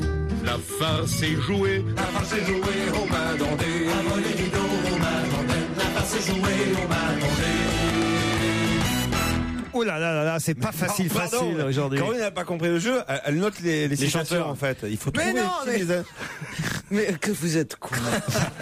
Tu me vois maintenant. La première phrase, vous me dites si je me trompe, Serge, c'est bien la lune comme un point sur un i. Qui c'est autour C'est Edmond Rostand. Bah non, c'est pas Rostand. Non, Pierre. Vérifiez. Cyrano de Bergerac. Non, Gaspard, vous savez peut-être? Oui, mais je le dirai pas. C'est Victor Hugo. Non. La Lune comme un point sur un i, chanté par Maxime Le Forestier, Sylvie Vartan, entre autres. C'est une phrase que quelqu'un a prononcée. C'est Aragon. Oui, c'est dans un poème. C'est dans Ballade à la Lune. Qui a écrit Ballade à la Lune? Verlaine. Pierrot. Non. T'as raison, on est vraiment une paire de cons. Je pensais qu'avec Baudelaire. Je pensais qu'avec Proust, Bénichou et Miller, au moins, on aurait l'auteur de Ballade à la Lune. Baudelaire. Balade à la Lune. C'est Verlaine. Non, je viens de le dire et c'est pas ça. Attendez, Balade à la C'est un Lune. poète. D'habitude, vous donnez toujours son nom. René Victor Char. Hugo. C'est Ah, vous qui- Maradona. C'est c'est toujours vous qui trouvez d'habitude ce nom-là. Ouais. Molière. alors. Non, pas Molière, l'autre. La Fontaine. Vous l'avez joué sûrement quand vous étiez au théâtre. Beaumarchais. Musset. Voilà, Musset. j'ai dit Musset. Bonne réponse de Titoff. J'ai marqué la Musset. Voilà. Mais c'est pas pour celle-là, moi, c'est pour J'ai confondu avec la truc de Rostand. Oui, ça. Un baiser, c'est un point sur le i du verbe aimer, c'est ça. C'est pas ça. Mais c'est pas ça qu'on vous demandait, Pierre. On a tous confondu avec Rostand, de toute façon. Alors attention, la chair est triste, hélas, et j'ai lu tous les livres. Ça a été chanté entre autres par Georges Moustaki. Mais de qui est cette célèbre phrase? La chair est triste, hélas, et j'ai lu tous les livres. Plus qu'une phrase, un vers. même. Ah oui, Gérard. Mallarmé, bien sûr. Mallarmé, parfait, génial, bravo. C'est bluffant. Vous êtes fort, hein. Ah Quelle, bah, quelle culture. Mais Ah oui. non, vraiment. Pierre, là, vraiment, vous êtes endormi, hein. Non, j'ai pas trouvé. Pas de Mallarmé, pas de Musset. Le geste auguste du chômeur. Du Summer. Oh, je me suis trompé, oui, du Summer, oui, du Summer. Oui, du Summer, mais c'était du chômeur marré. chanté par Michel Sardou. Et c'est qui ça, Pompon et Fabrice? Oui, vous savez, ce gars qui faisait des calembours dans la classe. Ah, Fabrice de la classe. Fabrice, l'animateur, et Pompon. Je me disais, qu'est-ce que c'est que ça, Fabrice et Pompon? Qu'est-ce qu'il fout Fabrice Eboué dans ce Un grand groupe d'Europe. Avec son copain Pompon. Pompon, ah oui, je me souviens de Pompon. Alors, génial. le geste auguste du chômeur, C'est peut-être. au départ, donc, geste auguste du Summer. Victor Hugo. Victor Hugo. Oh là là, Gérard. Pierre Bénichou est humilié, je tiens à le dire. Alors, Non, Hugo, je l'avais. Ça, je l'avais. peut-être on va se rattraper avec dans le plus simple Tout le monde le sait, appareil. ça. Ça, c'est Racine. Ça. Alors Racine dans Racine dans Phèdre, je crois. non, D'une beauté arrachée au sommeil, surtout. Alors, D'une beauté qu'on vient d'arracher au Une beauté sommeil. qu'on vient d'arracher au sommeil. C'est dans Racine. Racine, c'est Racine. Andromaque. non, Iphigénie. non. Dans. Titanicus. Quoi? Titanicus. Elle a mal entendu. Britannicus. Pas Titanicus. Oh là là là Je là croyais que là. c'était une plaisanterie. Ça fait un film porno un peu, tu sais. Titanicus. Oh, Caroline. Oh merde. Et puis on termine avec Tirer le rideau, la farce est jouée. C'est Georges Brassens entre autres et Jules Bocarn qu'on a pu entendre chanter cette phrase. Mais de qui est cette phrase au départ? Tirer le rideau, la farce est jouée. C'est pas Bataille et Fontaine. Non. Donc c'est une phrase prononcée par quelqu'un qui meurt. Oui.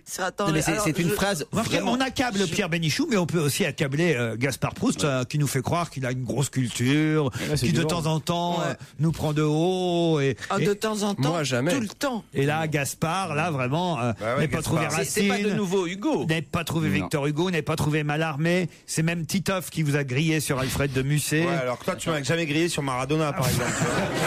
Et là, tirer le rideau, la farce est jouée. Si je vous donne les dates, peut-être. Hein, Rabelais, l'auteur. non. Pardon. Rabelais. Rabelais. Bonne réponse de Gérard Miller. C'est tout, mais ça c'est. Qu'est-ce que tu veux? C'est comme ça la culture. Oui, on dirait un petit peu comment ils s'appellent les deux là, qui nous en a parlé toute la semaine, Pierre Bénichou. Mireille Rosca. Mireille Rosca, Ah il oui. y a un truc là. Ah oui, oui. Mireille C'est Rosca. Liado et Liado et Miller. Oui, c'est ça, j'ai envoyé des codes, oui. Serge, Oui. où est-ce que vous allez nous rechercher Fabrice et Pompon? Ah ben, parce que j'avais vu cette émission, ça m'avait bien fait rigoler, le geste d'Auguste le chômeur, et je m'étais mis de côté, quoi. Il y a 23 ans que j'attendais cette occasion de vous la refaire. Il se fait des petits plaisirs, Serge, comme ça. Moi, j'étais assistant de Fabrice et Pompon, j'ai jamais percé. Parce qu'il y a un autre garçon qui m'a écrit, qui faisait la classe, pas un garçon, un monsieur, et qui nous écoute régulièrement. Je sais pas si vous allez vous en souvenir, mais moi je me suis très bien souvenu de lui quand il m'a envoyé sa lettre. Et je le salue d'ailleurs au passage, puisqu'il nous envoyait un petit courrier bien sympathique pour dire qu'il nous écoutait, puis qu'on se faisait bien rire. Vous vous souvenez, c'est Blaise. Et il racontait des histoires drôles. Pascal. Non.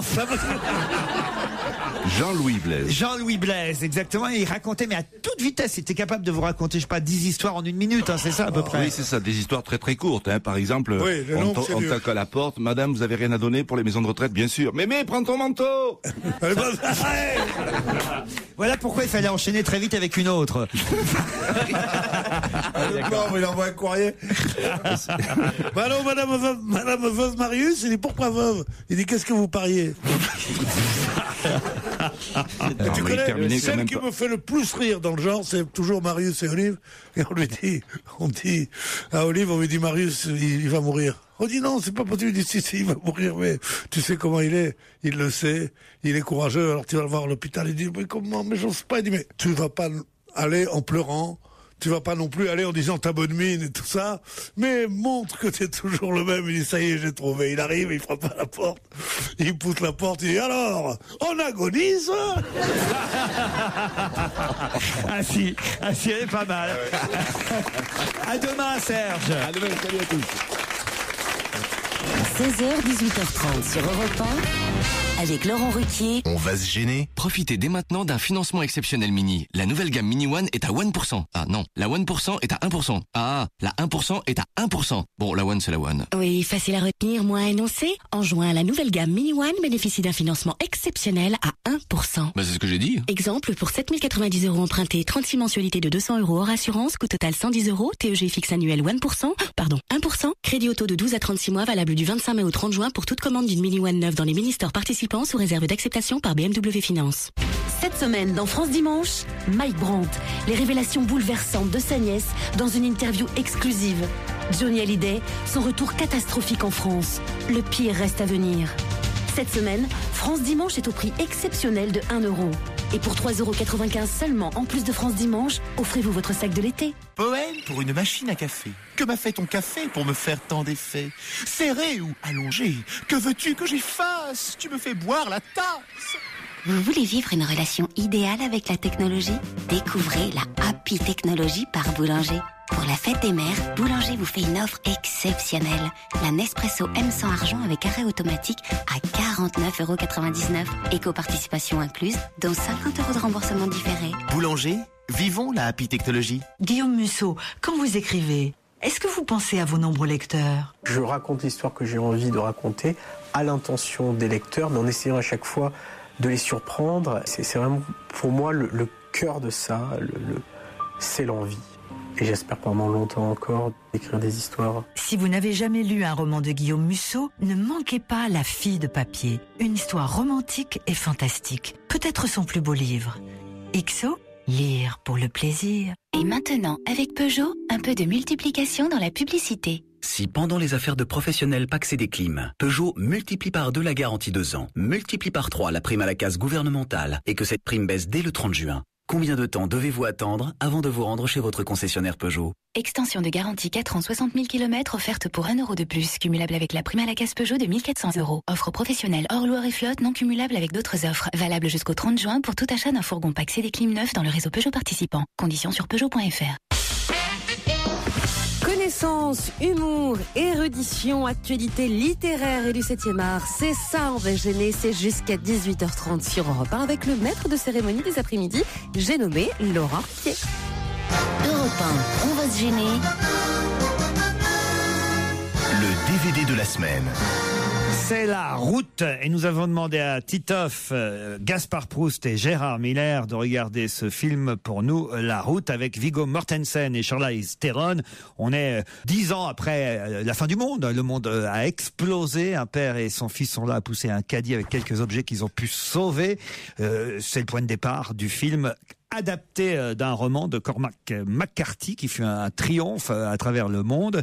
Un roman adapté en film, mais est-ce que le film est réussi? Est-ce qu'il faut louer, acheter ce DVD? Je commence peut-être par vous, Gérard. Alors, le livre, effectivement, a eu le prix Pulitzer, il a frappé tout le monde, son style était particulier, mais en tout cas, ça a quand même été très apprécié. Et on voit bien qu'on ne peut pas transformer les scènes. Moi, j'ai vu ce film comme un film gore, c'est-à-dire que j'avais aucun plaisir à le regarder. Je trouvais ce film effrayant. Alors, effectivement, on voit bien l'ambiance du film, c'est-à-dire ces deux êtres, après la mort, le suicide de la mère, qui se promènent vers le sud des États-Unis. Mais moi, me taper des scènes de cannibalisme, des scènes où on voit un bébé, la tête coupée, rôtissant sur une broche, je ne vois pas pourquoi je me taperais ça, même si la fin, effectivement, est un peu plus... Même si la fin est un peu plus éclaircie, donc... On voit bien l'idée, on a toutes les scènes du livre, hein, on a Vous l'avez lu le livre? Oui, on l'avait même commenté ici, si je ne me trompe. Et on voit effectivement cet enfant qui donc lui est né après la catastrophe d'une mère qui ne voulait pas accoucher. On voit bien cet enfant se poser la question, sommes-nous tous devenus méchants? Donc c'est un vrai débat sur le bien et le mal. Il y a des jolis dialogues entre le père et le fils, mais physiquement, j'ai regardé ça hier soir. C'est éprouvant. Ah ben oui, j'avais mon petit bébé qui dormait pas très loin. Je me disais, mais pourquoi je me tape ça? Je n'ai pas réussi à le regarder avec le moindre plaisir. Alors vous, cette barbarie vous a-t-elle choqué, Titoff? Alors au départ, j'ai eu peur de la même chose que ce que vient de dire Gérard, c'est-à-dire de me dire, oh là là, la réalisation, le côté un petit peu l'image retravaillée, où c'était très sombre. Et puis moi, je suis rentré dans le film, et franchement, au niveau émotionnel, ça fait longtemps que j'ai pas vu un film aussi fort, vraiment, vraiment. Ah bon, alors parce que ça raconte la survie. Moi, j'ai pas lu le livre, et ça raconte donc peut-être j'avais pas d'a priori, contrairement à Gérard, comme d'ailleurs dans la vie en général aussi. Et donc du coup, vraiment, moi, je suis rentré dans le film. Ça parle de la survie. Ça parle aussi un petit peu de l'origine de l'espèce humaine aussi, c'est-à-dire de la route, de marcher, de pourquoi survivre et pourquoi quand il y a rien, il y a aucun espoir, quand il y a plus rien à manger, que les gens justement rentrent dans une forme de cannibalisme. Pourquoi certaines personnes survivent et d'autres se laissent mourir? Et ça rappelle, voilà, comme je disais, un petit peu l'origine de l'espèce humaine, qui est que, voilà, des petits groupes d'individus sont allés vers le nord ou aller vers le sud pour chercher de la nourriture et pour avancer. Et faut quand même dire, pardon de vous interrompre, que le film avait été présenté en sélection officielle à Venise, à la Mostra de Venise. Hein, c'est pas un film gore tout banal. Hein. Non. Puis il y a justement le côté, avec le gore. Il y a le côté aussi de l'enfant qui est né après justement la catastrophe dont on ne sait rien. Hein, justement, c'est ce qui est génial aussi dans le film, parce que il y a pas besoin d'expliquer. On n'est pas du tout dans le gros film américain à sensation où voilà le héros sauve la planète, tout ça. On est dans quelque chose comme ça qui est assez lent, avec des scènes d'action, mais à couper le souffle, et puis aussi des acteurs, tous les acteurs. Moi, tous les acteurs où il y a le petit aussi, il y a le petit, il joue, mais il joue admirablement bien. Cody Smith-McPhee, c'est son nom, le jeune acteur. Et justement, il y a Robert Duval, il y a Guy Pearce, Charlize Theron, Viggo Mortensen. Il y a une vraie grande distribution. Très gros film. Conseillé par Titoff, énorme. pas recommandé par Gérard. J'étais pas dans le bon esprit. Et Gaspard dans tout ça. Moi aussi, je suis un jeune papa comme Gérard. Hein, on est tous les deux des jeunes papas. Oui. Et c'est vachement choquant quand tu dis. Du coup, justement, moi qui suis plutôt, malgré les apparences parfois un peu angoissé par un autre, et justement, moi, ça m'a filé la pêche, parce que voilà, on est devant la réalité et de la vie et de la survie. Gaspard. Oui, alors moi, je connaissais pas le livre, donc j'ai découvert le film. Moi, j'ai surtout été marqué par les très beaux paysages. Non, c'est vrai, il y a des très beaux paysages, une ambiance de fin du monde, comme ça, tout est très gris, très noir. Enfin, moi, je trouvais vraiment que ça rejoignait ma philosophie de vie. Du coup, pour la fin, j'étais un peu déçu, parce qu'après, la fin se termine plutôt bien. Ça, je trouvais que c'était pas cohérent avec le reste. Mais ça, sur le fond, j'ai pas trouvé que ce film était très gore, parce que on voit jamais personne se faire... On imagine, qu'il y a des gens qui en mangent d'autres, etc. Mais après, ça m'a un peu choqué, parce que il y a cet homme et ce fils qui se promènent. Alors, dans ces paysages magnifiques, eux, ils pensent qu'à bouffer. Et ça, j'ai trouvé un peu tiré par les cheveux, globalement. Enfin, il y a des questions un peu politiquement incorrectes. Est-ce qu'on peut manger de tout, forcément? Et puis, le cannibalisme, moi, j'y crois pas. En fait, ce qui m'a gêné, c'est que j'ai pas trouvé le film réaliste. Vous voyez, parce que il pleut tout le temps, alors que rien ne pousse, tous les animaux sont morts, mais l'être humain qui est un animal continue à vivre, donc il se tue entre lui. En tout cas, vous m'avez donné envie de le regarder. Moi aussi, ça m'a donné envie d'aller voir. Alors voilà, on va pouvoir acheter. Il y a quelque chose avec laquelle je suis pas d'accord, c'est que quand Gaspard Proust dit que le cannibalisme, ça n'existe pas. Ça, c'est une bonne blague radio. C'est une bonne blague radiophonique. Alors là, il faut quand même expliquer que Pierre fait des blagues uniquement pour la gonzesse qui veut draguer depuis le début de l'émission. C'est pas la gonzesse, c'est pas la gonzesse. Il a caché sa charmante jeune femme qui vit en Floride. C'est pas un peu humide comme climat là-bas, hein? Ça me rappelle les premières booms telles que chantait Renaud. Demain, ils sont à peu près 6 millions de Français, 6 millions et demi selon certaines statistiques, 6 millions et demi Français qui vont fêter ces 10 ans. Mais les 10 ans de quoi? De qui? Un événement? Il y a 10 ans, il faut savoir qu'il y avait seulement 10 000 Français qui fêtaient ça. Ah oui. Et là, 6 millions et demi. La fête des voisins. La fête des voisins. Ouais, il est bon ce Titoff. Bim bam boum, bonne réponse. C'est quand la date? C'est demain. C'est demain la fête des voisins. Moi j'y vais. Ah, c'est vrai, chaque année Gérard? j'y vais. Alors que tes voisins veulent pas que tu y ailles, mais tu vas quand même. Frère, alors détrompe-toi. Dans votre cour d'immeuble, il se passe un truc. Et moi j'ai la chance, je suis entre deux, je peux avoir deux fêtes de voisins parce que j'habite entre deux cours. Non mais tu as une cour d'immeuble pour toi tout seul. Oui, c'est ça. Et en tout cas j'ai des voisins. C'est quand il fait la fête des voisins, il a l'impression d'être une dame d'œuvre parce qu'il a une sorte de maison de maître assez cossue entre deux taudis. Parce qu'il a choisi par économie d'habiter un quartier où on vend encore les cigarettes à la pièce. Non, donc je vais à la fête des voisins tous les ans. Et alors, ils sont sympas vos voisins? Ouais, je trouve ça extrêmement sympathique. C'est vrai qu'on a la chance d'avoir une cour. Donc mais le reste de l'année, vous leur parlez ou c'est je leur parle tout le temps. Ah bon? C'est une vraie vie de village. Non, mais c'est l'occasion de voir des gens qu'on ne voit pas. Vous avez resserré des liens depuis 10 ans avec vos voisins, vous, Pierre? Oui, beaucoup. Oui. Enfin, pas resserrer des liens, mais on a créé des liens avec des gens. Grâce à cette fête. On n'a pas beaucoup de voisins, mais on a la gardienne qui est partie, qui est rentrée chez elle au Portugal. Et il y avait, non mais c'est vrai, et puis il y avait 3 ou 4. Il connaît pas ses voisins. On est 5 dans l'immeuble. Ouais. Plus un petit hôtel particulier au fond. Le Miller de ma cour s'appelle Goldschmidt. et tout le monde participait à cette fête. On a fait 2-3 ans de suite. Puis un jour j'en ai eu marre. Non, je sais pas, une fois il y en a un qui était pas là, une autre fois il y en avait un autre qui était pas là. Puis maintenant on se regarde, on se parle plus pendant les 4 jours qui précèdent pour pas qu'il y en ait un qui dise alors c'est quand qu'on fait la fête. Le problème c'est quand t'es invité. Ah oui, il faut éviter de croiser les voisins la veille de la fête des voisins. Je n'ai que de bons souvenirs. Ouais. Parce qu'il y a un côté pique-nique avec des gens qu'on fait que croiser dans l'ascenseur ou dans l'escalier. Ils sont pas très nombreux dans mon immeuble. Nous sommes très peu. Il n'y a que des polytechniciens, et des aristocrates. Mais on est là et on se dit alors qu'est-ce que vous apportez le roast beef? C'est un vendredi soir, c'est bizarre quand même parce que il y a beaucoup de gens partis à Paris en tout cas. Oui, mais non, mais c'est pour les gens qui vont pas en week-end. Et on s'envoie à tous un mot. Ah oui. On s'envoie un mot à tous. Chacun envoie aux 6 autres un mot avec excusez-nous, nous allons peut-être faire un peu de bruit cette nuit. Non mais il y a forcément une petite affichette dans le hall de votre. J'ai pas vu. Moi, non. Caroline, vous? Non, je n'ai jamais été convié à une fête de voisins. Vous savez, c'est pas la fête des voisines, Titoff. Dans le Marais, on va s'éclater, oui. On l'a fait un peu tout le temps, nous, la fête, dans mon quartier. Et vous, Gaspard? Non, mais j'habite dans un endroit où je crois que les voisins sont pas au courant que je suis là.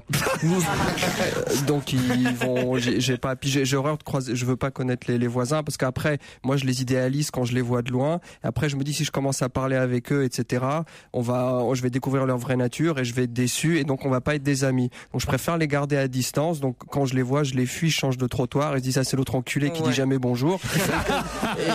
et comme ça on a des vrais liens. Vous Joujou? Non, j'ai jamais fait la fête des voisins. C'est l'occasion de savoir si t'as des petites nanas mignonnes dans ton immeuble quand même. Chaque fois qu'il a une occasion de rappeler qu'il est hétéro, il le fait. Hein, je peux compter sur vous. C'est la fête des petites nanas mignonnes, des gendarmes avec des moustaches. Ça c'est vraiment une phrase de mots, ça. Des petites nanas mignonnes. Tu parles plus personne, tu dis des nanas mignonnes. Non, mais le problème avec les voisins, c'est que quand on fait la fête, on commence toujours à parler de choses très très terre à terre. C'est genre les poubelles, qui les descend, pourquoi, il y a une odeur. Donc on tombe toujours sur des considérations comme ça. Évidemment, c'est plus facile d'élever le débat quand on commence au niveau du fumier. Mais après, je trouve ça vraiment très c'est dangereux. vrai. Pour les locataires, ça va. Mais pour les propriétaires, déjà qu'on évite l'assemblée de copropriétaires, si c'est pour se retrouver à la fête des voisins, c'est pas la peine. Moi, j'ai des voisins sans fête qui sont devenus d'excellents amis. Ah oui? Oui. Dans votre immeuble? Dans mon immeuble. Et alors, absolument. Ça, faut se méfier. Hein. C'est votre mari? C'est vous? C'est quoi? C'est les deux. Ah oui. Donc c'est un truc échangiste. Alors. Pas du tout. Non, alors c'est vrai que les enfants, en plus, allaient dans la même école. Ah, voilà. Ah, voilà. Ce qui a permis des liens. C'était génial. Ah oui, ça évite d'avoir à amener les enfants et aller les chercher. Surtout moi, oui. Est-ce que c'est bien d'être ami avec ses voisins? Oui, mais c'est indispensable. Moi, je fais toutes les réunions de copropriété. Par exemple, je propose de les faire chez moi. Vous êtes propriétaire, qu'est-ce qu'il doit faire chier? Qu'est-ce qu'il doit faire chier? Chiant, lui. Mais pas du tout. Mais pas du tout. Il doit dire, je constate que le géranium a Mais dépassé c'est là de où 15 tu- cm. C'est là où tu te trompes, mais pas du tout. Mon perroquet Mao m'a dit que... Oui. Mais pas du tout. En mon mais c'est pas ça, absence, Il est écrit dans le règlement qu'après 22h15, Oh là là. il ne doit y avoir aucune musique. C'est drôle. Mais Non, mais pas c'est du pas tout. sympathique, monsieur Miller, mais des fois, vos animaux... Mais c'est pas ça, c'est que La chaque année- moquette a été changée déjà il y a 3 ans. Je ne vois pas C'est pourquoi on la comme, ça que rechangerait tu, c'est comme aujourd'hui. ça que tu m'imagines. Bon, alors, pas du tout. Bien sûr. Oui, on t'imagine pointilleux. Pas du tout. Alors, je suis le meilleur des voisins. Demande c'est à mes vrai. voisins. Mais bien sûr, Mais moi, des je suis voisins, très mais- facile. Mais ce qui se passe, c'est que chaque année, c'est des nouveaux voisins. Non, ils tiennent pas le coup. Non, et pas du tout. Au contraire, je trouve extrêmement Alors bon, pour les nouveaux je arrivés. trouve amusant de régler. Par exemple, je prends un exemple. Dans mon immeuble, il y a un monsieur qui pratique le Shabbat, donc qui ne peut pas effectivement supporter que lorsqu'il rentre dans l'immeuble le vendredi soir, la lumière s'allume. Donc, par exemple, le vendredi soir, on a mis un bouton spécial avant le Shabbat. Il éteint la lumière et lorsqu'il rentre, il n'est plus obligé de subir la lumière. Moi, je trouve ça formidable de respecter Gaspard, comme ça les gens dans une copropriété. Gaspard. J'entends le Shabbat, c'est quoi? C'est un toc, en fait. On va se gêner sur Europe 1 avec Laurent Ruquier. Jusqu'à 18h30. Europe 1, on va se gêner. Attention, voici le moment de découvrir qui se cache dans la loge d'honneur. Qui est dans la loge d'honneur aujourd'hui? À vous de poser toutes les questions que vous voulez. Notre invité ne répondra que par oui ou par non. Bonjour, invité. Bonjour. Bonjour. Bonjour, vous avez le droit aussi. De temps en temps, quelques réponses très courtes, mais toujours très courtes parce que, méfiez-vous, ils sont très malins. C'est parti. Commençons par le commencement. Êtes-vous un homme? Non. Non. Bon, non, maintenant vous le savez. Moi, je vais vous poser une question un peu plus intéressante. Est-ce que parmi les effets que vous provoquez sur le public, il y a à l'occasion de l'admiration? Est-ce que vous sentez parfois que vous êtes admiré? C'est intéressant ça. La façon dont l'invité va répondre à la question nous induira, vous verrez. Est-ce que déjà, alors excusez-moi, mais je Avez-vous vais même compris pas la vous laisser. question Est-ce que déjà vous avez du public? Oui. D'accord. Oui. Donc la question, est-ce que parfois les gens vous admirent? Je prends un exemple. Titeuf, il fait rire son public, les gens ne l'admirent pas. Bénichou, par exemple, les gens l'admirent. Mais il n'a pas de public. Est-ce que vous, on vous admire parfois? On a compris la question maintenant. Est-ce que ce serait pas une question que tu te poses plutôt pour toi? Lui, il sait que les gens le méprisent. Non, lui s'admire tout seul. Vous avez du public, mais est-ce que vous avez du public, par exemple, sur scène devant vous? Est-ce que vous faites du théâtre? Vous ne faites pas de théâtre, mais il se trouve, et pour une fois c'est moi qui vais déroger à la fameuse règle, il se trouve que vous venez nous voir parce que vous allez monter sur scène. Est-ce que votre public est privé? Ah oui, c'est bien ça. Est-ce que votre public, vous le rencontrez parfois physiquement? Je vous donne un premier indice. Heureux d'entendre Luis Mariano. Vous avez évidemment, vous, compris cet indice, invité? Est-ce que vous avez été ministre? Est-ce que votre... Je pensais à Michel Alliot-Marie qui est maire de Saint-Jean-de-Luz. Ah ben oui, bien sûr. Moi, j'allais tout va. Je pars au plus pressé. Non, tu es très bon. Est-ce que votre public... Toi, tu es bon comédien. Est-ce que votre public, vous lui vendez quelque chose? Ah, c'est intéressant. Vous vendez jamais rien, même pas un ami ou un truc comme ça? Est-ce que vous voulez que quelqu'un d'autre que Gérard Miller vous pose une question? Ouais, Voilà, vas-y. Est-ce que vous êtes une femme politique? Vous faites quoi dans la vie? Ça, vous n'avez pas le droit de répondre, Gaspard. Non mais là, vous allez monter sur les planches, mais est-ce que votre activité principale est artistique elle aussi? D'accord. Donc ça va être vraiment la première fois que vous allez monter sur les planches alors. Est-ce que votre activité principale est sportive? Non. Est-ce qu'elle est journalistique? On progresse. Mais bien journaliste à la télévision? Voilà, merci Joujou. Je t'en prie. Ah oui, est-ce que vous vous occupez de météo? À qui vous pensiez, Pierre Bénichou? En personne, c'est juste pour faire avancer Schmilblick. Je vous propose de réfléchir et dans un instant, vous pourrez poser d'autres questions. Tiens, c'est pour toi, bébé, c'est cadeau. Mais y a rien? Bah oui, rien du tout. Et c'est rien que pour toi. Ah, mais c'est trop! Merci. Bah, de rien, bébé. Chez Volvo, rien n'a jamais eu autant de valeur. Jusqu'au 31 juillet 2010, venez sans rien et offrez-vous un break Volvo V50 à partir de 319 € par mois, sans apport. Exemple pour une Volvo V50 D2 Kinetic en LOA pendant 50 mois et 60 000 km. Prix de vente 22 406 €, option d'achat 8 667 €. Coût total en cas d'acquisition 24 617 € TTC, frais de dossier inclus. Offre valable sous réserve d'acceptation par CGL, conditions disponibles sur volvofinance.fr. Allez, on retourne du côté de la loge d'honneur d'Europe 1 dont on va gêner, où le mystère demeure. L'invité n'a pas encore été trouvé. Laurent Ruquier revient avec quelques éléments pour vous aider, vous les auditeurs, mais aussi ses amis chroniqueurs. Europe 1, on va se gêner. Attention, voici le moment de découvrir Qui se cache dans la loge d'honneur? On a bien avancé quand même, c'est que c'est une femme, plutôt journaliste même, qu'on voit à la télévision, qui va bientôt monter sur scène pour la première fois. Vous savez quoi d'autre? Vous savez pas grand-chose d'autre d'ailleurs. Peut-être qu'il faudrait poser plus de questions pour préciser un peu qui est notre invitée. Journaliste ou aussi un peu animatrice? Pas de honte. Journaliste animatrice. Est-ce que vous êtes plutôt sur le service public? Privé. Plutôt sur TF1. Chaîne privée. Maintenant, on va pas détailler les chaînes, ce serait trop facile. D'accord. On passe à d'autres questions. Avez-vous un compagnon célèbre? Avez-vous un chien? C'est gentil pour moi. À qui vous pensiez, Jérémy Michalak? Je pensais à Claire Chazal. Est-ce que vous êtes Claire Chazal? Journaliste. Claire Chazal est déjà montée sur scène. Je ne sache pas qu'elle ait jamais fait de la météo. Mais elle n'a pas fait de météo, notre invité d'honneur. Ah, elle non plus. Il est resté bloqué sur un fantasme en fait. Pierre avait tellement envie que ce soit Evelyne Delia. J'adore Evelyne Delia. C'est mon doux secret. Mais elle le sait d'ailleurs. Mais ce n'est pas Evelyne Delia qui est là aujourd'hui. Je ferai ça pour la fête des pères, Pierre. Attention, un deuxième indice sonore. Dora, Dora, Dora, l'exploratrice. Dora, Dora, Dora, elle est trop sympa. Dora l'exploratrice. Montre-nous le chemin. Ça va. Alors là, évidemment, c'est carrément un indice très très fort. Puisque c'est la voix de notre invité. Bravo, Caroline Diamant. Je l'ai pas reconnu la voix, mais... C'est bien votre voix? D'accord. Et donc vous chantez, c'est pas votre métier. Non, je veux pas dire que vous chantez pas bien, c'est pas ça que je veux dire, mais... On a eu du bol. Et donc vous êtes journaliste et vous chantez Dora l'exploratrice. C'était vraiment très ponctuel. Est-ce que vous êtes journaliste, y compris politique? Oui. Oui. Bravo Gérard, bonne question. Oui. Et réponse qui fait avancer. Donc, est-ce que, sans parler de votre carrière, mais est-ce que vous avez quand même ces derniers temps pas mal bougé? Oui. Un autre indice.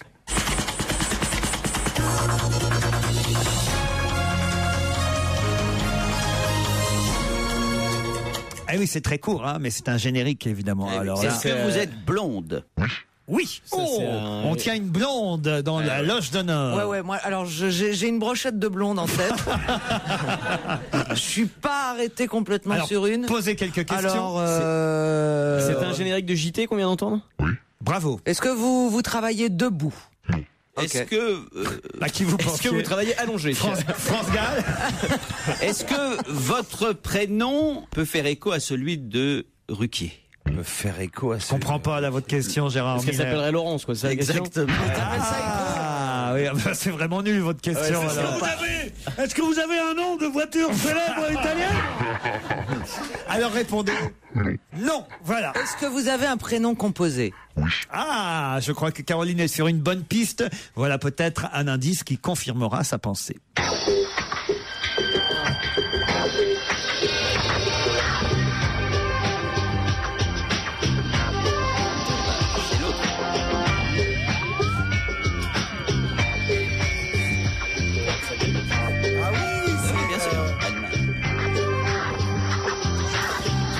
Ça s'agite autour de la table. Ça, c'est le générique de 7 à 8. Il y en a qu'un qui est complètement largué parce qu'il pense toujours à Evelyne Delia. C'est Pierre Bénichou. Je vois qui c'est, alors je vais commencer à poser des questions. À quel point je suis abruti que quand on a dit un prénom composé, j'ai dit ça doit être Marie-Claude Narcy.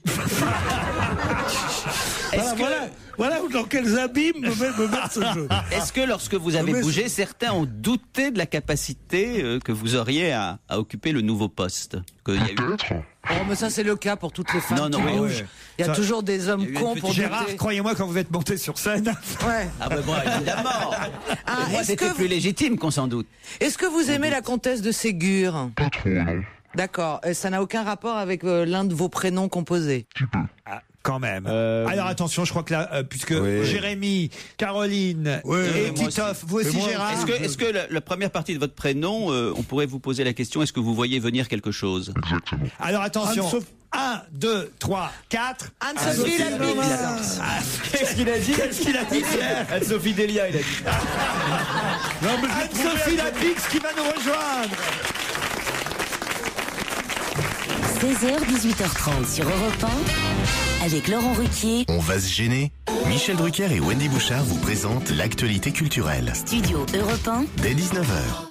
Profitez dès maintenant d'un financement exceptionnel Mini. La nouvelle gamme Mini One est à 1%. Ah non, la 1% est à 1%. Ah, la 1% est à 1%. Bon, la One, c'est la One. Oui, facile à retenir, moins à énoncer. En juin, la nouvelle gamme Mini One bénéficie d'un financement exceptionnel à 1%. Bah, c'est ce que j'ai dit. Exemple, pour 7090 € empruntés, 36 mensualités de 200 € hors assurance, coût total 110 €, TEG fixe annuel 1%, crédit auto de 12 à 36 mois, valable du 25 mai au 30 juin pour toute commande d'une Mini One neuve dans les mini-stores participants sous réserve d'acceptation par BMW Finance. Avec Imhotep, le roman de Christian Jacques, découvrez le secret des pyramides. Suivez le jeune Imhotep, artisan de génie aux pouvoirs étranges. Malgré embûches, maléfices et complots, bientôt il fera surgir des sables la première pyramide. Imhotep de Christian Jacques, un livre XO. Pensez-y pour la fête des mères. Oh là là, Guy, tout ça, c'est tes fiches sur l'équipe de France? Eh oui, Sylvain, il y en a une pour chaque adversaire des Français. Chaque joueur, chaque membre du staff technique. Fais attention, tu marches sur le préparateur uruguayen. Oups, pardon. J'ai aussi le résumé minute par minute de tous les... Toute l'équipe des sports de Canal+ se prépare pour vous faire vivre une Coupe du Monde de la FIFA 2010 exceptionnelle. Vibrez plus avec 100% des matchs et le Canal Football Club. Profitez-en. En ce moment, les chaînes Canal+ sont à seulement 25 € par mois pendant 1 an. Offre soumise à condition, renseignement 3910, 23 centimes la minute. Ça change quoi d'être à la Maïf? Prenons un exemple. Dans votre voiture, vous réglez votre siège, vous réglez vos rétroviseurs, vous réglez la clim, et vous trouvez ça normal. Eh bien, en venant à la Maïf, vous verrez que le contrat d'assurance tout risque d'un véhicule, c'est comme le reste, ça peut se régler. Ainsi, en choisissant vous-même d'augmenter votre franchise ou de la baisser, vous ajusterez au mieux le montant de votre cotisation. Pour être prêt avant l'été, rejoignez-nous au 32 40, dites Maïf. Prix d'un appel local depuis un poste fixe. Maïf, assureur militant. Le Club Européen. Et je vous rappelle que si vous êtes membre du Club Européen, nous vous proposons d'assister en auditeur privilégié, bien sûr, au grand direct des médias de Jean-Marc Morandini. Ce sera le mercredi 9 juin prochain. Vous aurez bien sûr la possibilité de visiter les coulisses d'Europe 1, mais aussi de rencontrer Jean-Marc et toute son équipe, Maître Maubert, etc., etc. Alors pour cela, il faut être inscrit sur le site club.europe1.fr. Je vous invite vraiment à le faire parce qu'en plus, c'est gratuit.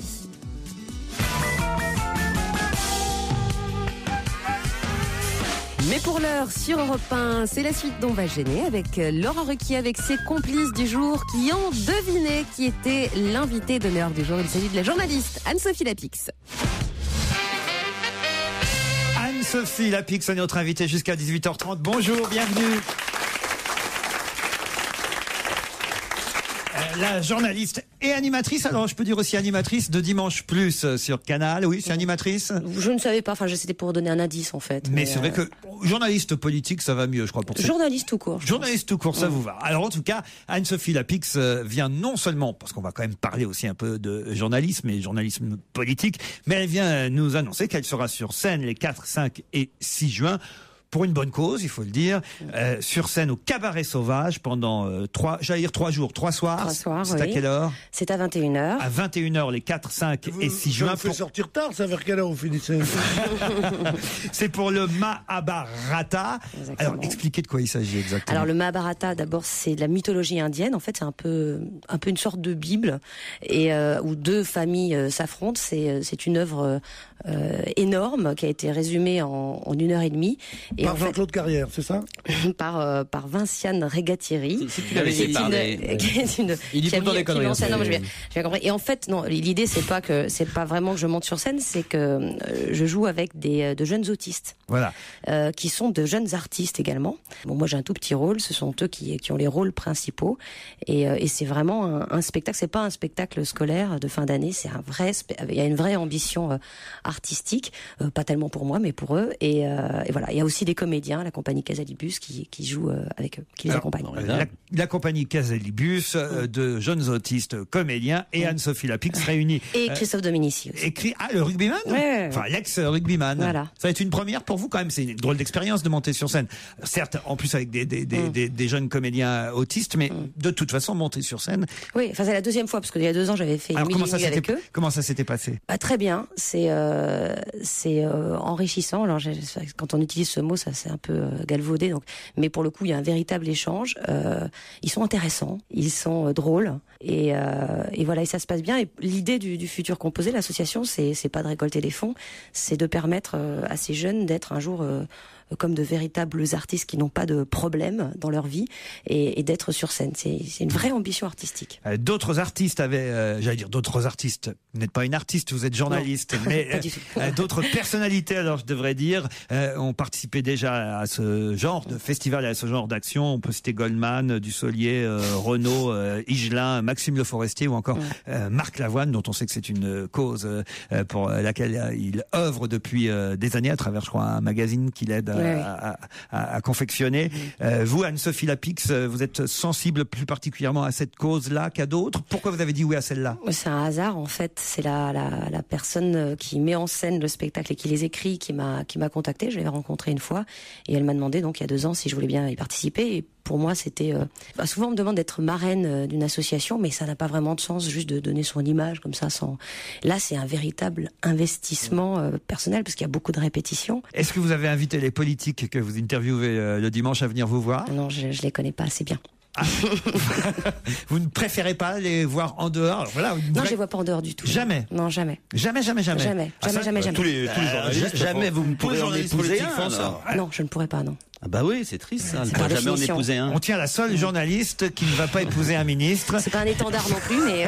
Et alors, c'est intéressant ça, parce qu'il y a 2 thèses qui s'affrontent. Il y a certains journalistes politiques qui disent non, moi, je trouve qu'au contraire, pour avoir des infos, pour obtenir des bruits de couloir, pour savoir poser les bonnes questions, il faut déjeuner de temps en temps, copiner même parfois. Pour ça, moi, j'ai une équipe de journalistes politiques pour le coup, des gens qui passent leur temps effectivement à traîner dans les partis, à rencontrer, à déjeuner, et qui me donnent les informations, qui recueillent. Donc j'ai même pas besoin de déjeuner, de traîner. Ah, vous avez une équipe de Paul Vermus, quoi. Ça veut dire que quand vous recevez votre invité politique à Dimanche Plus sur Canal, vous ne l'avez pas rencontré avant? Je le vois 30 secondes avant l'enregistrement, le temps de faire les réglages lumière. Pierre, vous regardez de temps en temps Anne-Sophie Lapix quand vous regardez surtout. Quand vous regardez oui, le dimanche surtout, ça tombe bien, c'est le dimanche. Quand vous regardez pas la météo. Non, mais je trouve en effet très bien et non, mais ce qu'il y a de formidable avec vous, c'est que vous avez pas un physique de journaliste politique. Vous avez un physique d'une jeune femme ravissante qu'on croirait, se remettre à draguer, dont on croirait qu'elle va parler de choses frivoles. Et que votre sérieux ajoute à la magie de votre présence. Qu'est-ce que vous faites après le spectacle, Marc? Non, moi, si je peux dire, parce que... Non, mais c'est vrai, je suis absolument sincère en le disant. Moi, je vais dîner avec les jeunes autistes. Belle comme elle mériterait d'être conne, voilà. Non, mais Titoff qui est amoureux de vous, je crois, depuis longtemps. Non, pas du tout. Non. Déjà, je suis ne rougissez pas. Je suis marié. Non, mais je vous apprécie beaucoup parce que, comme vient de dire Pierre, vous êtes très charmant. Mais vous prenez pas au sérieux. D'abord, elle se prend au sérieux et elle a raison. Et ensuite, lui, il est marié, il vient d'avoir un gosse. C'est quand même formidable. Tout le monde souligne à quel point c'est extraordinaire qu'il y ait des femmes journalistes présentes à la télévision. Je regardais récemment une émission sur France 3 où on expliquait le long chemin, et n'empêche que lorsqu'on reçoit une femme journaliste, c'est son physique, c'est le côté vous méritez. C'est vrai aussi maintenant pour les hommes. Ça commence, oui. Il y a eu une campagne promo pub toute la semaine dernière sur les ondes pour Laurent Delahousse. Et Harry, n'en parlons pas. D'ailleurs, je me demande même comment il a accepté Laurent Delahousse de faire la couverture de GQ. Non, pas faire la couverture, ça on peut comprendre, mais que cette promo soit basée sur le Playboy de l'info, vous voyez, c'est aussi valable pour les hommes aujourd'hui. D'accord, mais c'est pas spécialement agréable. Attendez, réflexion. Non, je disais aussi, je l'ai vécu ça avec Harry Roselmack. On ne parlait que de son physique, on parlait en plus de sa couleur à l'époque. Donc c'est vrai que lui, il se sentait comme une Barbie d'LCI tout d'un coup. On parlait de son physique parce qu'il était noir, c'est-à-dire c'est tout particulièrement. Et aussi parce qu'il était beau. Non, parce que c'était un beau noir. On parle de ton physique parce qu'il est pas facile. Regarde, cela dit, c'est ça. C'est parce que c'était un... Je trouve que tu vas complètement au contraire de ce que je pense, parce que il est normal que Harry Roselmack, dont on est fou de joie qu'il soit là parce qu'il est bon, parce qu'il est noir, parce que c'est une victoire sur le racisme, que c'est formidable que toute la France entende un noir lui raconter sa vie, et je trouve ça formidable. Alors on va pas, quand on est heureux de cette révolution, on ne va pas se priver de dire lui qui est noir. Non, mais c'est pas ça qu'on disait. Quand on a une jeune femme, ce qui est honteux, c'est de dire est-ce qu'elle a une belle croupe uniquement. Ah oui, carrément. Et on peut dire donc aussi jolie, quelle grande journaliste ça peut peut être aussi. C'est le contraire. C'est le contraire de ce que tu dis. Elle a plus de scoop que de croupe, hein, quand même. Est-ce qu'on peut juste... croupe, c'est pas important. Non, mais j'ai bien compris. Je me sers jamais de ces trucs-là. C'est l'ancienne génération du Nouvel Obs. C'est un peu old school. Est-ce qu'on peut dire à cette ancienne génération, et vous serez d'accord avec moi, qu'en plus le lieu dans lequel vous allez jouer, qui est le Cabaret Sauvage, toi qui te moques toujours des lieux de Paris que tu Le Cabaret Sauvage, c'est un beau lieu. Tu le connais, le Cabaret Sauvage? Non, il est près du périphérique. Il était un des plus beaux endroits. Effectivement, c'est Parc de la Villette, précisément. Très très beau cet endroit. Parc de la Villette, boulevard McDonald, les 4, 5 et 6 juin à 21h, un Mahabharata, joué entre autres par Anne-Sophie Lapix et la compagnie Casa Libus. On en reparle dans un instant, vous restez avec nous jusqu'à 18h30. Laurent Ruquier, 7 jours sur 7 sur Europe 1. On va se gêner jusqu'à 18h30.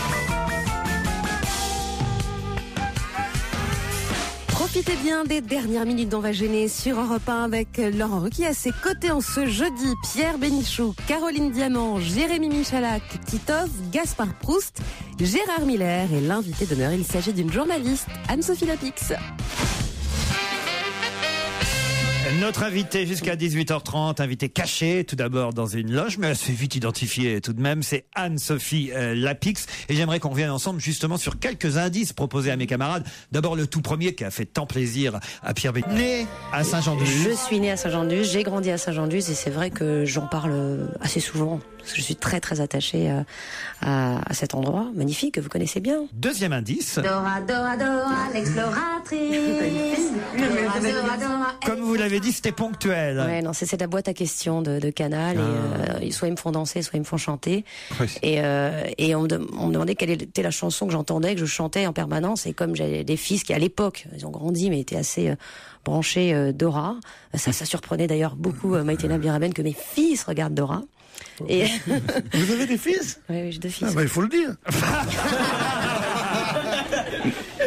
L'autre indice. Ça, c'était le générique du 12h50 d'M6, puisque vous avez aussi évidemment activement participé à la petite chaîne qui monte. Oui, en fait, on a créé le 12h50 l'année où j'étais M6, parce que j'ai passé en fait une année sur M6, et c'était le générique, c'était assez sympa. Le journal de la mi-journée. Ensuite, on a entendu. On vient d'en parler, Harry Roselmack, le générique de 7 à 8. J'avais un autre générique, d'ailleurs en magasin, que j'aurais pu vous proposer.